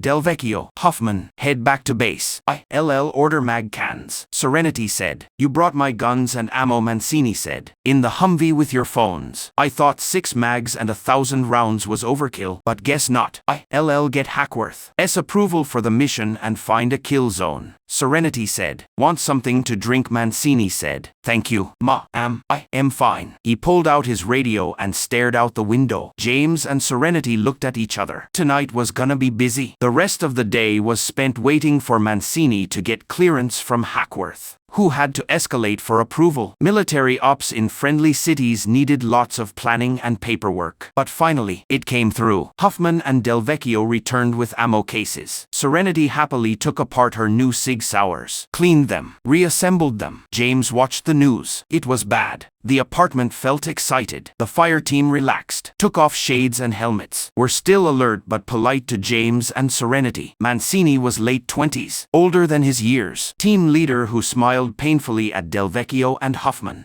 Bickering but wasn't a hardass. Del Vecchio was a good-natured giant, a subtle clown who pretended not to understand instructions for fun. Huffman was intense, pent-up, shaved head, always pacing, frowning, listening for distant noises, never never sat down. Singh was quiet, thoughtful, spoke only with insights or questions. Mancini relied on him. They left a couple hours before dusk. Third wave was hitting hard. People streamed through streets to clearing zones. But not everyone. Violence spread across the city. Enough people fought their nemesis that the air was filled with gunshots, shouts, cries for help. Breaking glass. Brooklyn felt like it was convulsing. The fire team got jumpy. Mancini told Huffman to relax. They drove to the kill zone in the Humvee. Traffic was still heavy. Half the city hadn't gotten notifications. James stared out the shatterproof glass. What did this look like to them? Nemeses were invisible. Left them alone. Must feel like the world went mad. The kill zone was a huge warehouse on the eastern edge of Queens. New industrial park. High fence. Parking. Loading bays. Opening the double doors revealed why it was chosen. Football field-sized. Polished concrete. 6 lines of fluorescent lights. Orange and blue wall supports. Wooden pallets. Loading bays on the left. Otherwise empty. Mancini outlined the plan. Fire team and Serenity set up at the back near the Humvee. James drives in front. Cuts right. Hugs the wall to the end. Climbs out. And moves behind them. Mancini said, "We won. Shoot till you hit the right wall. Clear. We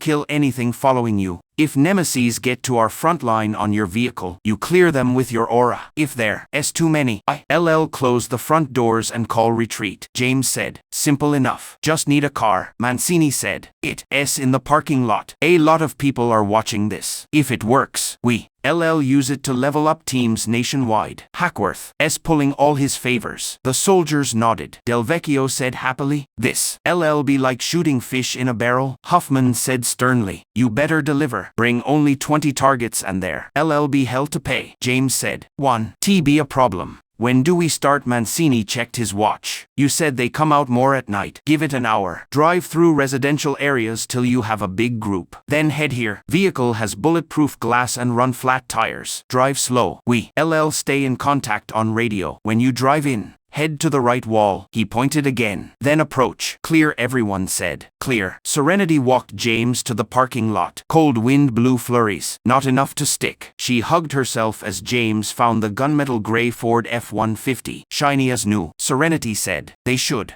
VE found a piece of junk to sacrifice. James said, "They did." Serenity bumped his hip. "See, Mon, not that bad." James bounced the keys, then stared through the fence at the avenue west to Manhattan. Light pollution turned clouds gray. Burning symbols spun over rooftops. He whispered, "So weird. Never thought my life would come to this." Serenity said, "Yeah, me neither. But you wanna hear something fucked up?" James looked at her. Serenity looked away. "A small, shitty part of me is happy this happened. Life wasn't going anywhere before. Now I have these amazing abilities. I am important. I am helping, making a difference. Before I felt like nobody, like no one would notice if I died in my apartment. Didn't even have a cat to eat my face." James said sadly, "Shit, I know what you mean. I don't like any of this." Serenity said, "I didn't say I liked it." James said, "But I get it. Haven felt this. Connected in years. Before just fading away. Killing time. Waiting to disappear. Anyone who cared is gone." A knot formed in his throat. He pushed memories down. Serenity laughed bitterly. "Guess even nobodies like us get a second chance when the demon apocalypse hits." James said, "Guess so." He closed his fist around the keys. "Be careful," Serenity said. "You too." Dawn. Hit level 8 without me." James said, "I'll try." They stood there, breath mixing in the cold. Then Serenity hugged him tight and walked back into the warehouse. James watched her go, conflicted. Then pushed emotions aside, opened the truck door, and climbed in. Time to round up some gremlins. James drove slowly, windows down, listening. Nothing good in the night air. Screams, shouts, car horns, gunfire, sirens. A nightmare that would terrified him days ago. Now almost normal. Third wave was brutal. Traffic was steady. Cars packed with belongings. Families looking lost. Leaving town. James wanted to ask, "Where you going?" "Everywhere." Shit. No safe places left. He swerved to run over gremlins sometimes, but they scurried away. He turned onto a residential street. Blocky 4-story apartments. Ugly, 70s era. A few gremlins played around a body on a merry-go-round in a small park, lit by streetlights. James parked, got out, and watched. Bleak horror washed over him. No one screamed. No one ran. Just another dead body. Who? Decollected Buried morgues were overflowing. Would they dig trenches like the typhoid pandemic, dump thousands in unmarked graves, leave them to rot in homes? A voice said. Quite a sight. Watching children at play. James spun, looked up as a figure glided down to the street. Above, a burning iron symbol spun. It was Jessica Miles. Slender, elegant business suit, ash blonde hair, tablet in her arm, rimless glasses. James whispered, "What the fuck?" She wore a tight gray pencil skirt, white button-up open at the neck. Her heels tapped as she landed, tilted her head, and stared at him like at Nisam. James said, "You, working with them?" Jessica feigned confusion. No, I took this form from your mind. Suited my purposes. Interesting. Why? There were other forms, but conversation would been impossible." James said, "You can read my mind. Are you a nemesis too?" Jessica laughed. "Nemesis too? I am farther from that than you are from cockroaches. No, I am a monitor, assigned to watch the winnowing." James said, Why attack my species?" "Why the winnowing?" Jessica said. "Speaking with you, amusement obvious. No, attacking it is necessary. Would you believe we had no choice? This has been your destiny since you left the savannah and got the greatest gift. Your fate is unavoidable, written in stars millennia ago." James said, "By what? Who is forcing you?" Jessica said. "I can say that. Your time is short. Be quick." James Kelly. "My kindness fades before my sadism." James felt overwhelmed. What to ask first, he said. "How many waves? What are the pits? How do we get miracles and benedictions? Who is giving us these powers? What are eviternum points?" Jessica smiled pityingly. "The desperate cry to understand. The winnowing prepares your species for the pits. Survivors will be forged for the true war.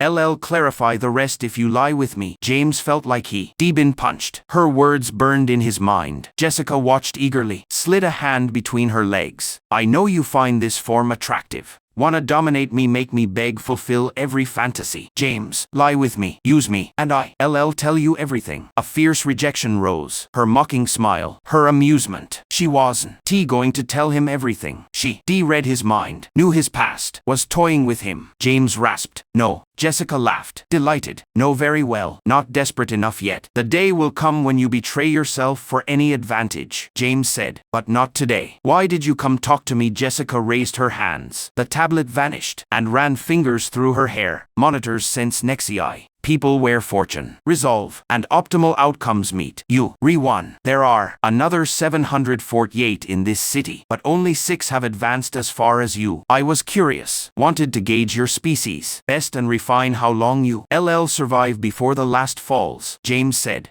And Jessica's features turned more predatory. Whatever wore her face showed through. "Currently 5 months and 6 days. By your calendar, 3 months till the pits opened. Humanity extinct 2 months after." James couldn't swallow. He said, "Please, to make a difference, what level do I need to be before the pits open?" Jessica arched a brow. "For you alone to make a difference, if humanity advances at this rate, you need to be at least level 500 to give your kind another month." James stepped back. "Level 500 in 3 months? Impossible." James said. "Your name?" She grew taller, angular, half turned to her symbol. "I didn't think you ask." "You can know my full name. It would give you power, but you may call me Meladrix. Goodbye, James Kelly. I'll be watching." She lifted into the air, faster than he could track, over rooftops toward the burning symbol. At the end, she no longer looked like Jessica. He saw huge, bat-like leathery wings. Then she was gone. James stared at the symbol. Were those monitor hideouts? He felt dizzy. Could he trust her? Was it all a lie? Why come down to lie? Her curiosity felt real. But what did he know? James clenched his fists. More questions than answers. What made a nexus? Why were they forced to do this? Nature or another? What came from the pits? How to reach level 500? Why care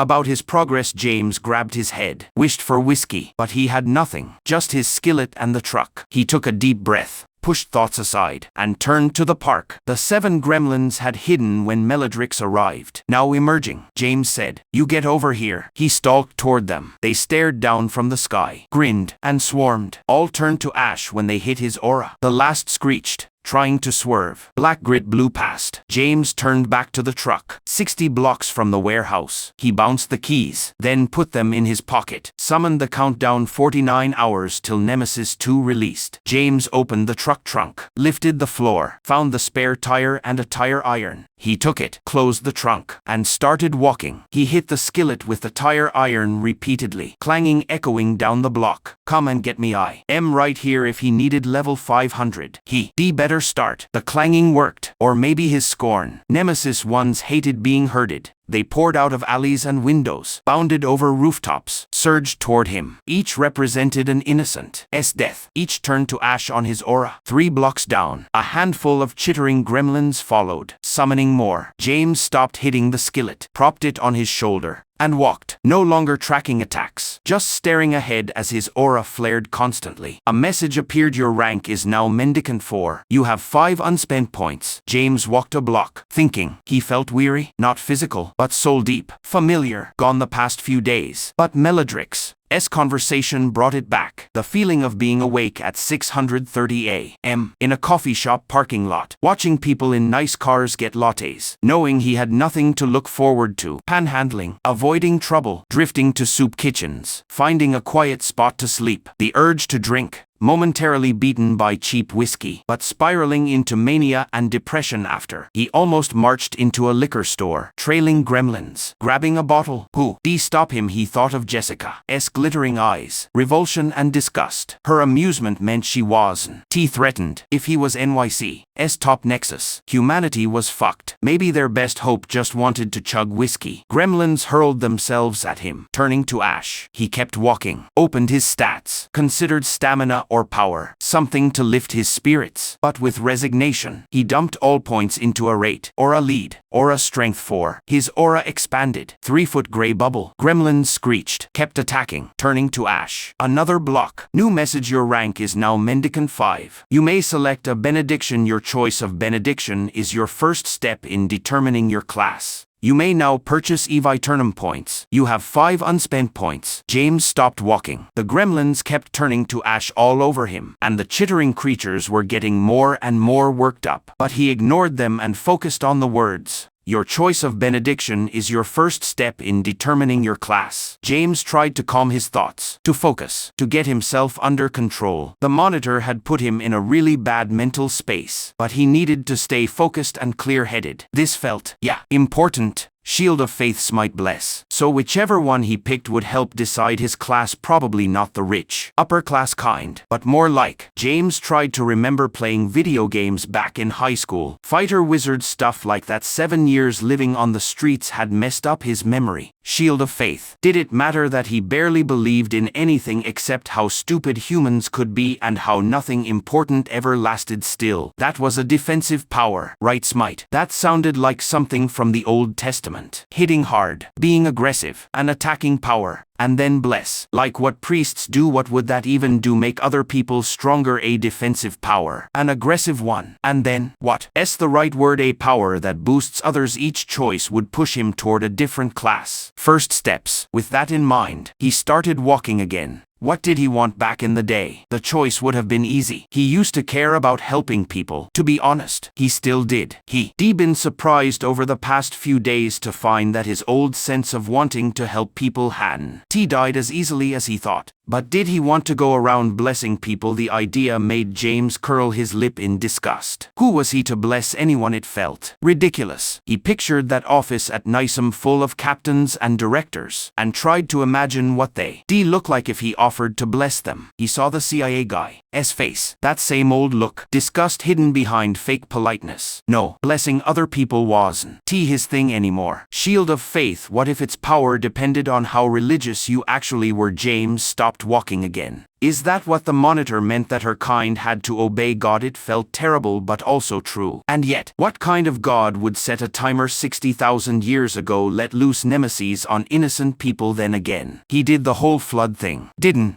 he? Maybe this was just another attempt to wipe everything clean. Doesn't matter. His faith wasn't strong enough. That left the one that felt right, that felt good. Just the sound of it gave him a dark, excited feeling. Smite. He wasn't a healer anymore. Someone who looked after people. He was What a nexus. Apparently. But more than that, he was broken. What happened to him 7 years ago could never be undone. It filled him with so much anger and hate that he'd always be a broken person. But smiting fit right in with his pain. James took a deep breath, focused on the option, and chose it. The other two disappeared, and information filled his head. It was like remembering an old memory, something he'd always known but only just recalled. The power was simple. When he used the benediction, he could charge a weapon or his fists with divine power. How strong it was depended on his power stat, and it used up his arate. The higher his power, the harder he hit. The higher his arate, the more he could use the benediction. James frowned, thought about the divine might part, and tried to figure out the details. It didn't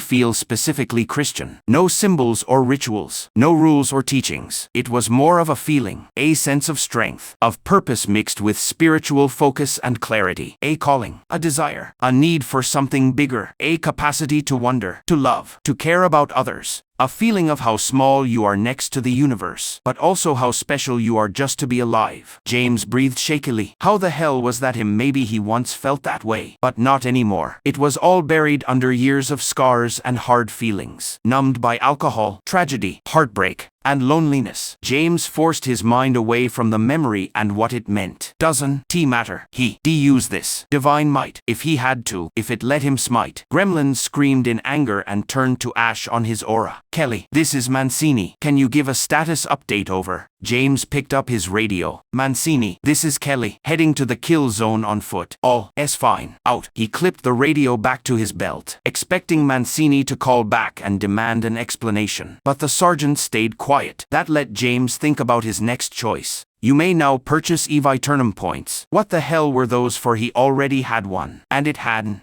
done him much good. Would buying a second one bring back a new memory? They sounded important, but his aura worked fine without it. Or did his aura run on his first point, and a second one would double its power? James walked another block, thinking it over. He could just put the points into a rate and get a stronger aura. More power for his smite, or into power, so his smites would actually hurt. But going with the unknown had worked out for him so far. James kept walking. When he focused on the Eviternum option, he learned 1 point would cost all 5 of his unspent points. Expensive. Expensive meant valuable. Fuck it. James chose the Eviternum option and bought a point, bringing his total to 2. A new memory popped up in his mind, giving him basic information. If arate was his inner strength, then Eviternum was his connection to the divine, the spirit of the world, the cosmic energy that runs through everything. Each point was like a small miracle and could be used to supercharge a benediction way beyond normal, or heal himself completely. James knew there was way more to Eviternum than he understood right now, but the bigger uses would come later as he got stronger. Still, how powerful Eviternum was blew him away. He could heal himself twice from near death, or make a smite way stronger than his normal power allowed, but only twice a day. They reset every dawn. James kicked a rock. What if he got on a plane and flew after the sunrise around the world? Would he get infinite Eviternum? He had a feeling whatever gave him these powers wouldn't like that. James looked up and stared at the burning symbol high in the sky. What would happen if he hit Meladrix with an Eviternum-powered smite? But he already knew he was only level 5. He probably wouldn't even leave a mark. He thought of Jessica's face, her pretty, calm, calculating look, the cruelty and amusement in her light brown eyes. He knew they'd meet again, and when they did, he'd do everything he could to take the monitor down. 10 blocks later, he hit level 6. Your rank is now Mendicant 6. You have 5 unspent points. That was it. James held back his frustration. He hoped for a new benediction, or a class option, something. Instead, just 5 more points to spend. Still, who knew an evening walk could be this rewarding again? He thought about his choice, power or Eviternum. His power was 5. He knew from experience his punches weren't weak, but he never knocked anyone out and rarely won fights against younger, tougher guys. But power 10 could change that. And what was the point of raising Eviternum if he couldn't defend himself well and use smite properly? Power 10 it was. James added the points, and immediately his body felt full of energy and looser, a warm rush filling his muscles. But he didn't get physically stronger. Instead, he felt like he could use his strength way faster. Explosive power. That made sense. Power was how fast you could turn physical energy into force. but the actual energy came from his strength, which was 6. That meant he could use that strength really fast, but was still held back by how low it was. He started to see how the stats connected. Strength alone let you lift and push slowly, but would be slow and clumsy. With high power, it was like a football player tackling, going from nothing to full force in a second. Speed connected to power, but just being able to move fast. Without strength, that then affected agility, how well you could move and fight. The only one separate was stamina. Did that mean strength and speed affected agility and power? Should he have raised strength to help power? James frowned. He never asked anyone how their stats worked together. Too late now. James held his skillet with both hands, lifted it like a baseball bat, and swung. The skillet moved way faster than ever, a burst of energy pushing it through the air. But yeah, there wasn't more actual strength, he just could use it faster. Guess he needed some strength. No wonder almost no one put points into a rate. Once you started boosting physical stats, you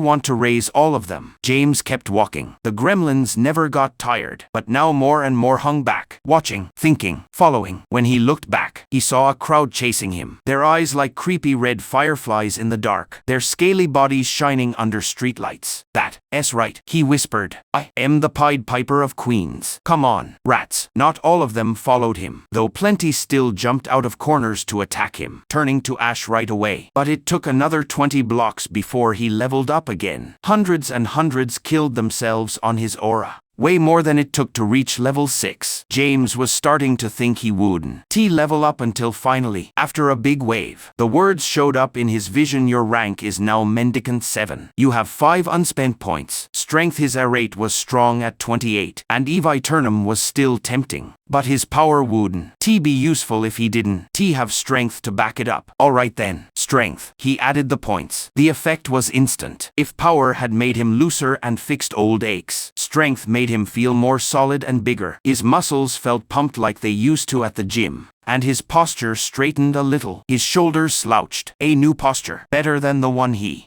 had for years. He felt refreshed, heavier, more dangerous. He raised his hand and squeezed, felt his bicep tighten, his knuckles crack. Damn, he grabbed the skillet and swung it. It felt half as heavy, like when he was full of adrenaline. James let out a shaky laugh. Strength powered up power. They worked really well together. Now he could swing the skillet fast and hard. Part of him wanted to turn off his aura or figure out how to try his smite. But he wasn't a kid anymore. Years of wisdom told him to save his strength. He save smite for Nemesis 2. Breathing deeply, excited, he checked his full stats. Name James Kelly. Class none. Rank Mendicant 7. Title Vanguard. Virtues none. Benedictions smite. First miracle none. Second miracle none. Third miracle none. Aura lead. Aura strength 4. Eviternum points 2. Strength 11. Stamina 5. Speed 6. Agility 4. Power 10. Rate 28. Despite everything, he felt excited seeing his higher stats. He could heal twice from deadly wounds, charge his skillet with cosmic power,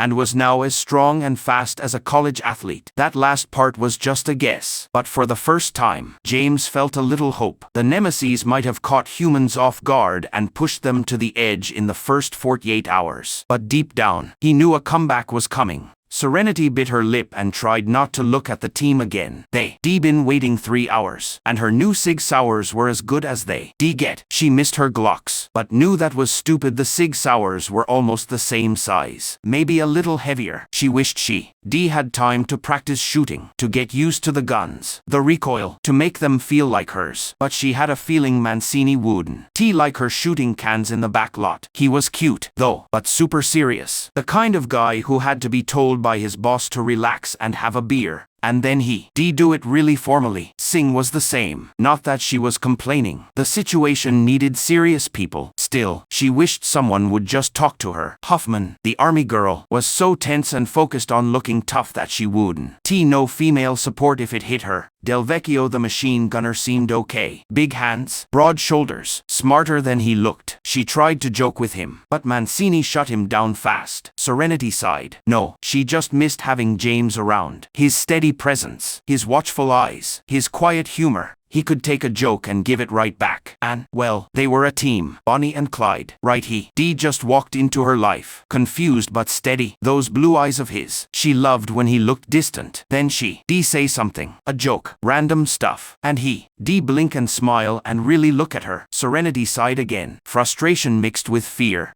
Dee caught him looking at her butt. Not that she blamed him. A few points in strength had brought back her curves. Like she hadn't. T spent half a decade drinking and doing drugs. He was interested. She was sure. Then why didn't he want to hook up? It would feel right. So easy. It would confirm their connection. Make them official. Keep them together. Stop life from pulling them apart easily. Serenity frowned. Dee never met a guy who didn't want casual fun. It annoyed her. Made her more interested. Would he be good in bed? Probably pretty boring. To be honest, he looked normal. Nothing fancy. And from how shy he was, he probably hadn't been with anyone in years. Since that family tragedy the CIA guy mentioned. 7 years was a really long time to stay single. Serenity straightened the 10 loaded magazines in front of her so they were perfectly lined up. Dee spent the first 30 minutes moving pallets to make a waist-high wall around them. Del Vecchio was in the center with his machine gun. Singh was 10 feet to his left. Mancini 10 feet to his right, and that was her spot. Huffman watched the back door. Mancini told her to save ammo. Wait until the nemesis were close enough for easy shots. Like he forgot Dee killed over 100 last night, and with higher agility she was probably the best shot there. Whatever. Arguing with guys about guns was as useless as trying to convince herself drinking wasn't the best way to deal with problems. Serenity sighed loudly and looked at Mancini. It had been 20 minutes since they heard from James, who Dee refused to go back for the truck and insisted on walking through Queens. Mancini's jaw tightened, and he was clearly impatient too. This was supposed to start an hour and a half ago, and his bosses kept asking for updates. He picked up his radio. Kelly, this is Mancini. Can you give a status update over? Immediately the radio let out a loud, horrible noise, almost static. James yelled something, but all she could make out was, coming in hot. The radio went silent. About time, Huffman said from the back. She was watching the rear exit and still didn't look away. Get ready. Mancini's voice was strict and calm. The sound of chittering came from far away, mixing with the night. That high-pitched noise the demons used to call each other. Serenity tensed up, fear twisting her stomach. She wanted to make a joke, but everyone was staring at the front doors 150 yards away. Did do anything for a distraction right now. The noises got louder. Demon chittering and screaming. Slowly, painfully getting closer. The team shifted around. Like Dee waited until the last second to get ready. Serenity held up both Sig Sauers, feeling tough. Dee never tried shooting 2 guns at once before. It was the kind of stupid thing kids did to look cool but missed every shot. But with agility 16 she felt like she could actually do it. The noises echoed through the big warehouse, getting louder and louder. Then James appeared in the doorway and walked in. Serenity's mouth went dry. White fire surrounded him. He walked like a preacher walking into a church full of sinners. Head down, broad shoulders, total badass. The aura around him was bigger too. He must have leveled up. It wasn't like that last night. It was constant. Like Dee poured oil on himself and lit a match. It reached about 3 or 4 feet all around him, making him look like a superhero. He walked to the right like they planned, and demons poured in after him. Hundreds. They jumped and clawed at each other, pushing to get to James. Mouths open, fangs showing, red eyes glowing. Wait, thousands? They kept turning to ash on him, dying by the dozen every second. And James just kept walking, head down, skillet over his shoulder. There were too many. Serenity knew that for sure. Way too many. Then Del Vecchio started shooting. His machine gun was incredibly loud. He didn't fire non-stop. Just short 3-round bursts again and again. Aiming carefully. Demons fell, but more poured in. Hundreds more, spreading out after James. Then slowly noticing the humans at the other end of the warehouse. The front demons screeched, turned, and charged. Del Vecchio fired full auto, and the other 2 soldiers started shooting too. Level, the machine gunner shouted. It was amazing. Their guns flashed, and bullets rained down on the demons, tearing them apart, wave after wave. But more kept coming into the warehouse. Serenity waited. She had 1,000 rounds, but they go fast, and she didn't want to run out. James kept walking. More and more demons ignored him and charged straight at them. jumping like a wave of horrible bugs. Level, Mancini shouted. Huffman was still at the back door, watching, but she looked so upset about missing the fight. You D think she was watching her boss date her boyfriend. Fuck, Serenity whispered as she realized how bad this was. Gremlins poured into the warehouse like that scene in The Shining when the elevator opens and blood floods out. Stupid comparisons, but this was crazy. The team was shooting non-stop, yelling, level, every few seconds. But for every 100 they killed, 500 more kept coming. The demons were already halfway to them. Huffman, Mancini yelled over the gunfire. Halafucking-gluja. Huffman ran to the pallets and started shooting. Serenity snapped out of it. She blinked, raised her sig sauers, and joined in. It was like throwing rocks at a wave. She didn't even need to aim. She emptied both magazines, dropped them, put in new ones, and emptied those too. James kept coming, glowing, steady, his aura burning. Black ash behind him. Third set of magazines. The whole team was doing the same. There was a loud noise and an explosion in the middle of the warehouse when Sing's grenade went off, tearing up gremlins 10 yards around and knocking hundreds down. Another grenade. Another. Del Vecchio was yelling now, a wordless shout of excitement and anger, turning his machine gun side to side, mowing down demons. Mancini stayed steady, shooting the demons on the other side from James to make sure they didn't get around, and Serenity copied him. But even more demons came in. James was halfway to them now. The flood of demons had passed right by him. Thousands more were coming, a writhing, screaming wave of demons, not scared of dying, filling the warehouse from wall to wall, desperate to get them. Even though they were killing countless nemesis, the demons were getting closer and closer, like a wave of death about to crash over them. James saw they were in trouble and started running straight down the warehouse, turning everything near him to ash. Mancini put his gun down. Huffman, Serenity, Sing, fall back to the Humvee. Del Vecchio. 10 seconds, then pull back. Go. The team didn't argue, which shocked Serenity. Huffman looked like she just had a ton of energy, but no. Sing and Huffman ran to the back door. Sing checked outside. Then Huffman went out. Serenity grabbed her box of magazines, held it under her arm, but didn't want to leave without James, who finally got to them. I'll hold the door, he shouted. Serenity looked at him. He wasn't hurt, not a scratch, no blood. A weight lifted off her chest, and when he looked at her, she grinned like she never doubted him. He smiled back and her heart jumped. Mancini ran out the door, Del Vecchio right behind him with his machine gun. Then James was there, gremlins screaming right behind him, closing in. Time to go, he said, calm and sure. She nodded and went outside. James stood in the doorway, held his arms out a little, and filled the whole door with white light. The team was still shooting. They were around the Humvee, picking demons off the warehouse roof, the street, and other cars. Nothing like the flood in the warehouse, but there were more and more. Serenity's stomach tightened. Had they made a mistake? She ran to the Humvee, threw her box in, turned, and started shooting demons. Words appeared in front of her. Your rank is now Mendicant 4. You have 5 unspent points. Fucking finally, she yelled, about to put the points in agility, then frowned and put them in a rate instead. James Mancini yelled over the shooting. Pulling out. Go ahead, James shouted, deeper and rougher, but loud enough. I can leave this door until you gone. Mancini cursed, looked around the parking lot, then nodded. Sing, take the wheel. Evac now. Both of Serenity's sig sauers ran out of bullets. That fast. Next time she needed a rifle. Fuck that. She wanted a machine gun with grenades, 17-round magazines. Wearing enough. She jumped into the back of the Humvee as it started. Del Vecchio got in next to her, then Huffman, and Mancini got in the front passenger seat last, twisting around and shooting 3-round bursts down the street. Then he was in and Sing hit the gas, and the Humvee took off. No time to go through the gate. Sing drove straight through the chain link fence, scraping a bunch of demons off the top. Serenity's heart was racing. She didn't know if she wanted to laugh, scream, or cry, but she looked out the back. A burning figure stood in the warehouse door, alone, surrounded by demons. Her throat felt tight. It felt wrong to leave him. She wanted to be right next to him. Guns firing, back to back. Dawn, you go dying on me, James Kelly, she whispered. The wave of gremlins finally started to slow down. Maybe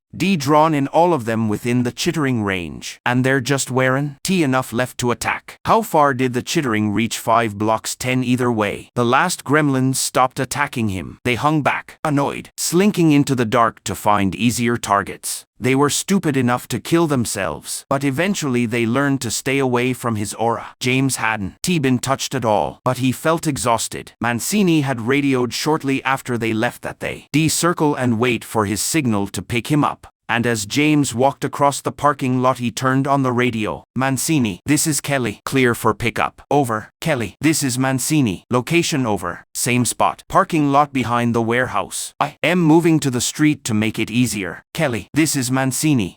I'll be there in a minute. Out. James sat on the curb and put his skillet next to him. Other than making noise to draw gremlins, he hadn't used it once. Having a strong aura did that for you, he guessed. He leveled up right at the end. He must have killed, destroyed, anyway, several thousand gremlins in the last hour alone. Enough to reach level 8. With his aura strong and his strength and power about even, he chose another Eviternum point. No harm in being able to heal himself 3 times in a row. After all, no guarantee Nemesis 2s would be easy. The Humvee turned the corner. Mancini leaning out the window with his rifle ready. But the sergeant relaxed when he saw James alone on the curb. The car stopped, and Serenity jumped out the back. Both pistols ready. You look beat, she said. Tired already. James stood up. A whiskey would help. Just my throat is dry. Mancini was alert. Let's get moving. People. They climbed into the back of the Humvee. Only 2 people fit in front. Everyone else sat facing each other in the back. A thick cover was over the top, but James doubted it would keep gremlins out. Everyone stared at him, waiting. So Huffman leaned forward, almost glaring. You walked the whole way. How many did you kill? What level are you? 8, he said. But that's not all. I talked to one of their leaders. You what? Huffman sat up straight. You talked to one. Long story. But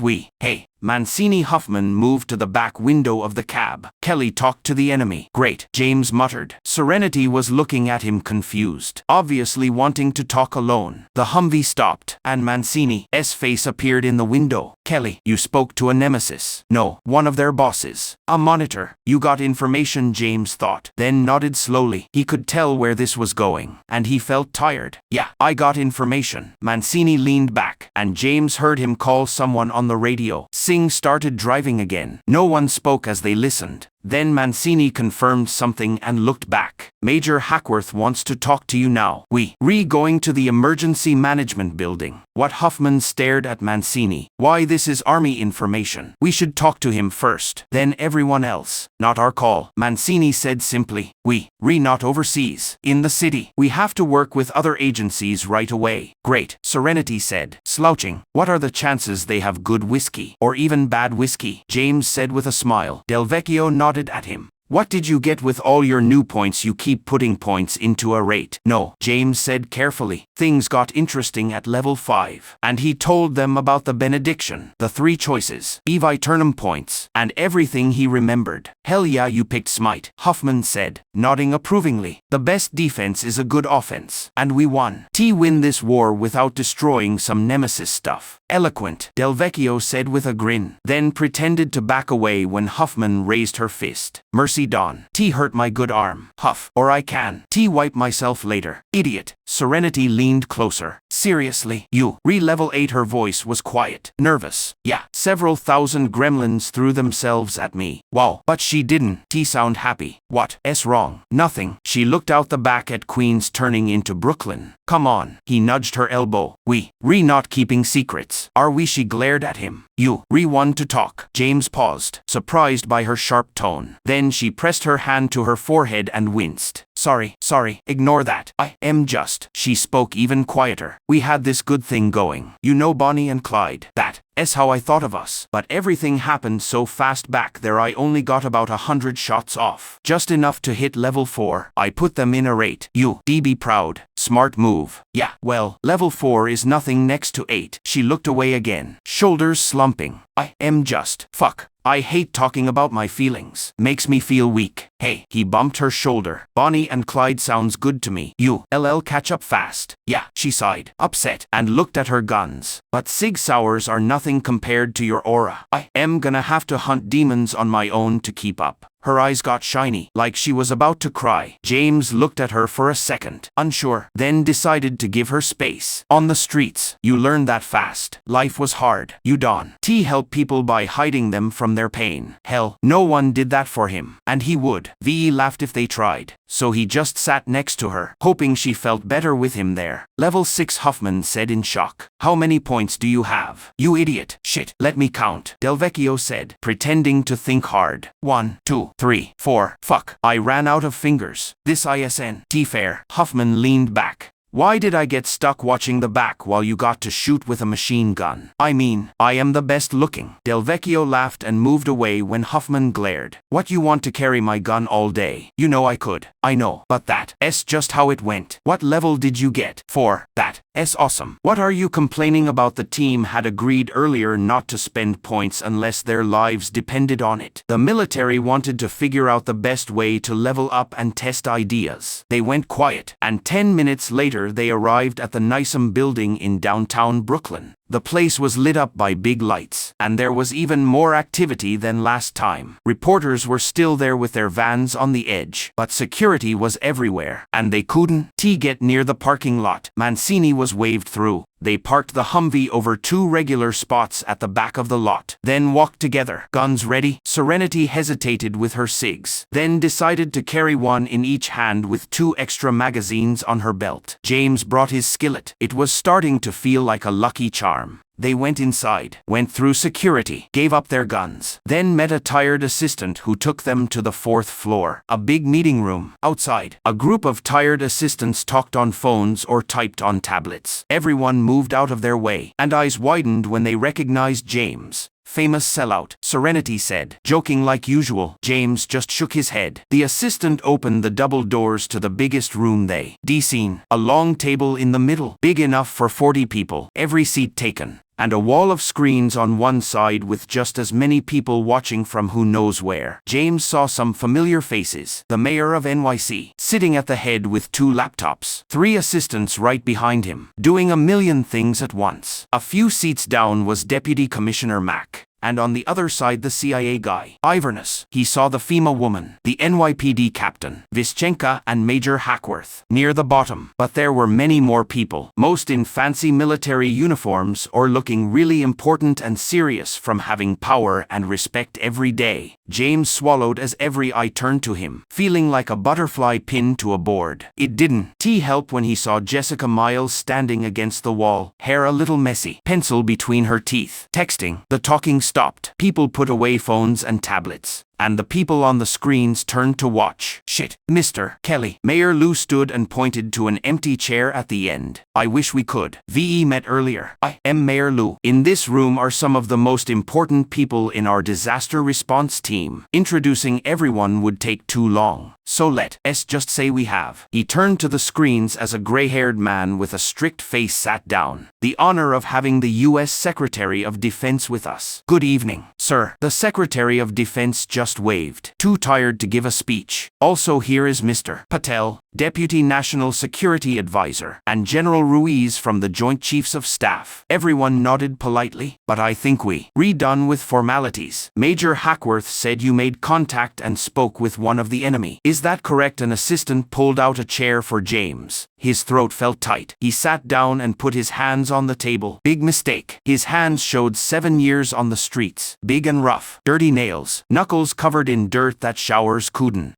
clean. He quickly put them back in his lap. Everyone was staring at him. 40 pairs of eyes. Most skeptical. Some curious. Some disrespectful. James looked at Hackworth, who gave him an encouraging nod. I did, sir. James whispered. Sorry. It's a big room. Iverness, the CIA guy, said. Could you speak up? Mr. Kelly. James spoke louder. I did. People moved a little, like they thought he might lie. Excellent, Mayor Lou said. Please, in your own words, describe what happened. Don. Leave anything out. James made the mistake of looking around again. Serious men and women stared at him from the screens, most with official logos behind them. The rest of the room was full of young people, all stopping their work to listen. Tell them, Serenity said suddenly, loud and nervous. You got this, James. A lot of people looked past him at Serenity by the door. What, she sounded defensive, almost shrill. I need permission to talk. Several people started to answer, but James turned, met Serenity's eyes, and when she winked he felt more confident. He looked back at the mayor. All right, from the beginning. I'll tell you now, though it's not good news. James told them everything.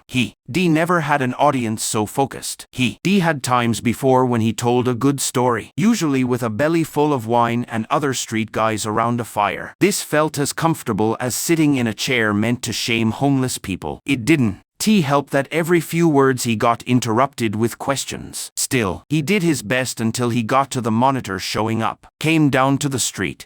James felt his face get hot and couldn't keep going. The mayor leaned forward. She the nemesis one's Dawn. Have a gender. This being did. She did. James forced himself to keep talking. She looked like Jessica Miles, Deputy Commissioner Mac's assistant. No one moved at first, except Jessica, who froze, eyes wide. She looked like Jessica Miles. The mayor said slowly, choosing each word. Yes, sir. James fought not to squirm. I was confused, thought Jessica. Ms. Miles was working with them, but when I asked the monitor that's what she called herself, laughed and said she took Jessica's look from my mind. Again, a long silence. Mr. Patel, the Deputy National Security Advisor, spoke first from his screen. Mr. Kelly, can you guess why this monitor chose Ms. Miles? James frowned. She said she could. VE picked other forms, but they would. VE made talking impossible. I think she meant my dead family. James felt a cold, heavy pain in his chest. He hated this. So to have the conversation, she picked MS Miles instead. Right, Mr. Patel said slowly, but that doesn't answer my question. James breathed out, staring at the table. Great. He looked at Jessica. She was very pale. Sorry, by the way, none of this was my fault. She nodded a tiny, stiff nod. Anyway, Ms. Miles, I guess the monitor saw she was part of a world I don't belong to anymore. Professional, busy, I don't know. And it's definitely a coincidence that Ms. Miles is young and very attractive, Iverness said. He looked around the table and smiled. No offense to HR people, right? James said as half the men laughed. Yeah, well, he got angry. She was messing with me. But that doesn't matter, because she said her job was to watch us and guess how long we last. At our current rate, she gave us a little over 5 months before humans go extinct. That got their attention. What facts was she using? Did she say what could change it? Why did she tell you? Everyone. Mayor Lou spoke a little louder. Let's get the information first, then ask questions. Mr. Kelly, continue. He did. He told them the conversation as best he could, then answered every question. It took over 2 hours, and he quickly realized most people thought they could trick him into saying more if they rephrased questions, or just wanted everyone to see they had questions too. He left out the part where the monitor offered to answer all his questions if he slept with her. No way D put Jessica through that, and he knew the monitor only said it because she knew D say no. Finally, the questions stopped. Sergeant Mancini was called up to confirm and tell his own story that night, which he did efficiently, staring straight ahead. At last, the mayor sat back and checked his watch. We're 45 hours from the first wave releasing Nemesis 2. We might face a bigger 4th wave tomorrow. And everyone here knows the problems facing this city and our country. I want to thank everyone for their work, especially Mr. Kelly for getting crucial information. Mr. Kelly, you have my personal thanks, and your service to this country makes you very respectable. Notes will be sent out soon, and there will be more meetings to talk about what we learned. Thank you all. James was totally wiped out. D never regretted not putting points into stamina more than right now. He stood up, but a young guy in a super flashy blue suit stepped right in front of him. His tie was shiny yellow, and he had an earpiece and a tablet, so James could tell he was one of the million assistants hanging around. Mr. Kelly, the Department of Homeland Security would really appreciate it if you come to a quick meeting so you can go over your findings with the key people. VE got tons of follow-up questions for you. Sorry, Bobby, a slightly older assistant said as he walked over and put his hand on Bobby's shoulder. DOD gets first pick. You know how this works. Dawn pout. Actually, a young woman with super thick glasses. They made her eyes look all deep set. Said, I think Mr. Kelly needs to meet with the new Personal Statistics Analysis Committee that the President's science advisor put together. They already all gathered and waiting to talk about Mr. Kelly's insights. James wished the floor would open up and swallow him whole, sorry, guys, Serenity said as she slipped into the group. Other assistants were pushing forward too, and linked her arm through his. What Mr. Kelly S gonna do is come have a drink with me at Herman S bar. If you wanna talk to him, you gotta buy us a round. In a minute, Major Hackworth said. His voice shut everyone up right away, and the assistants stepped back like hyenas when a lion shows up. Mr. Kelly S earned his rest 1,000 times over. But the mayor and I want to have a quick word about tomorrow before we let him off duty. James Hackworth was someone James could stand, so he nodded, and they followed the major through the crowd and out of the huge meeting room. People were grabbing coffee, chattering like crazy, and leaving in groups. Looks like nobody planned on sleeping anytime soon. 10 minutes later, the mayor closed the door behind him as he walked into the smaller room. A dozen people were there. Mancini, Serenity, the NYC Emergency Management Commissioner, the NYPD Chief of Counterterrorism, Deputy Commissioner Mack, and Jessica Miles. Real small, intimate group. Obviously, James tried his hardest not to look at Jessica, who was staring at her tablet like it was the most interesting thing in the world. Great. The mayor's presence filled the room as he loosened his tie, walked around the table, grabbed a chair, and plopped down with a loud sigh.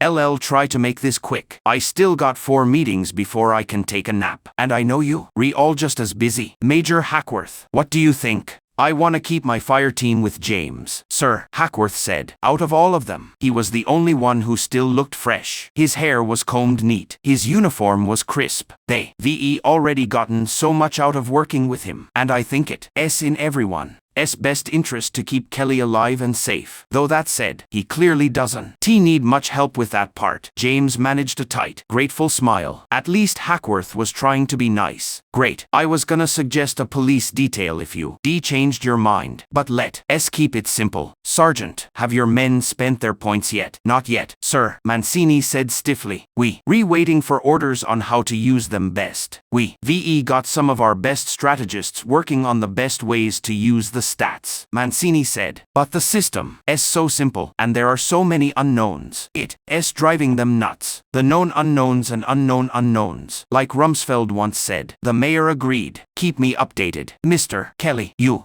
homeless and broke. That's right. But you redoing the city, the country, hell, the whole world a huge favor here. You deserve better. You always did. But now we can help. I am gonna put you on the city's payroll. No strings attached. Just keep us in the loop.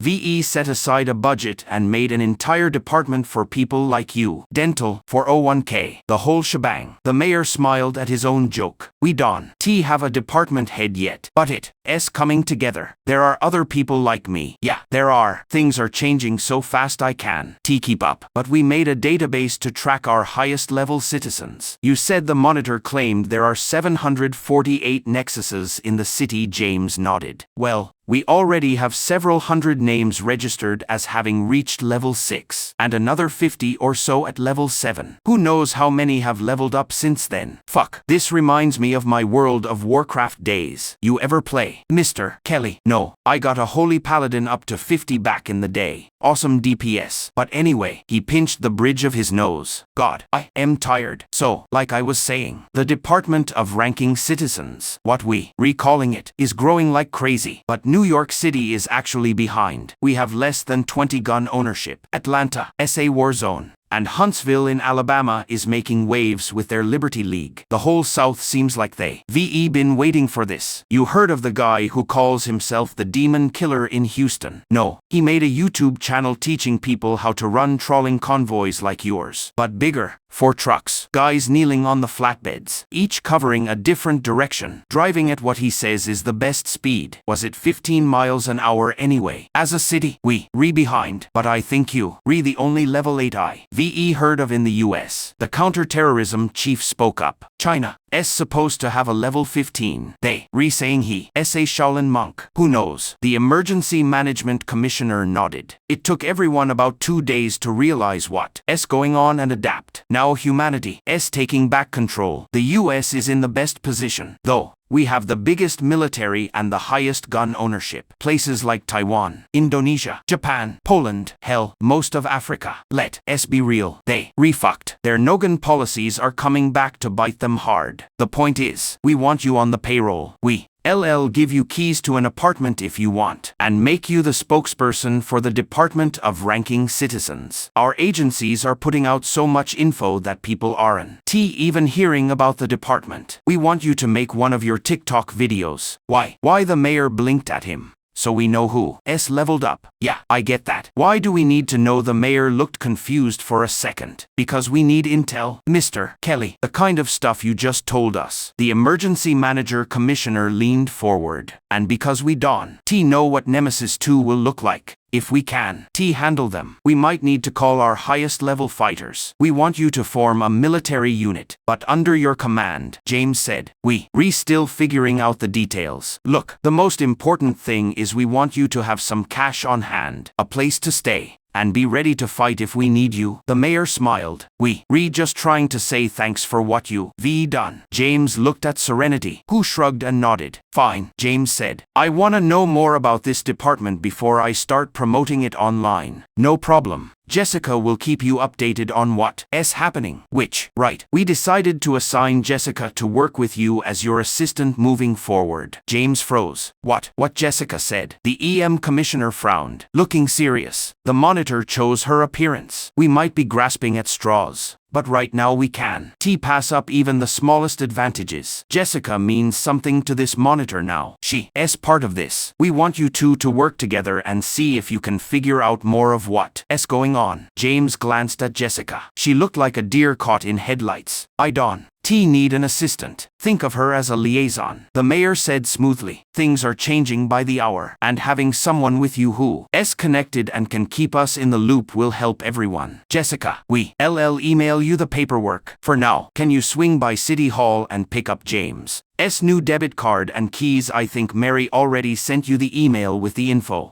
She stared at the mayor, blinked. Then James saw her switch gears. Her demeanor changed. The shocked look was gone, and she was back to being super efficient. Absolutely. Mr. Kelly, do you need the keys tonight? Or can we meet tomorrow morning? He's fine, Serenity said, leaning in. He's got a place to crash. Perfect. If you give me an address, I'll be there first thing tomorrow. Mancini moved. He had this crazy ability to stay totally still during these meetings and just fade into the background. James. The U.S. Army worked out a deal to camp in the laundromat under Serenity's apartment. They already fixing it up, and we got the F-150 back. It's in the parking lot below, and it's yours to use from now on. Oh, okay. James felt numb. At this point, they could. VE told him he got the keys to FAO Schwartz and access to a secret underground ferry base, and he would. VE just nodded. I think I am gonna go now. Yeah. The mayor stood up and held out his hand. Keep up the good work, and think hard about joining and promoting the department. You're in the perfect spot to spread the word. James shook his hand. The guy's hand was smooth. No calluses. Let's go, Serenity said, linking her arm through his. Herman S. He agreed. Mancini stepped over to talk to Jessica, while Hackworth went to confer with the mayor. James left them to it. He couldn't remember the last time he needed a whiskey this bad. James groaned and put his arm over his face. There was clanging and talking from downstairs. His head was throbbing. How much had he drunk enough that he should been useless until Nemesis 2 showed up? But instead he just felt like shit. His new powers were making him more resistant to hangovers. Apparently, silver linings. Memories came back. Herman's bar had been packed. Because of supply problems, Herman had started serving the good stuff at cheap prices, and the place had turned into a free-for-all. Why the hell should I worry about my bottom line? Herman had yelled to James as he slid a bottle of Patron across the bar. The world's ending. No point in having any booze left when we all dead. People had clapped him on the shoulder, asked for selfies, and kept shoving drinks into his hand. Serenity had been in her element. She gotten a feather boa from somewhere, and later she been all hyped up, reminding James of his favorite Kerouac quote. The only people for me are the mad ones. The ones who are mad to live, mad to talk, mad to be saved, desirous of everything at the same time. The ones who never yawn or say a commonplace thing, but burn, burn, burn, like fabulous yellow Roman candles. James wasn't sure if Kerouac had meant to include people who did tons of coke in that. Serenity kept disappearing into the bathroom, and eventually James decided to call it a night. He kept hearing the monitor's words in the back of his head, and they stopped him from going all out, from getting so wasted that his stomach felt like a gross abandoned porta potty and his brain couldn't feel anything for days. Guess he was growing up. He left. Serenity had been shocked, tried everything to get him to stay, but he pushed her off and come back to crash on the couch. Serenity, the one thing this world was really good at was messing up good people. He never asked about her life, her past, how she made money, what had happened to her that made her so into guns. He didn't need to know the details. He met enough lost people on the sidewalks, corners, and abandoned parking lots of the East Coast to make a good guess. And in the end, the details didn't matter. You weren't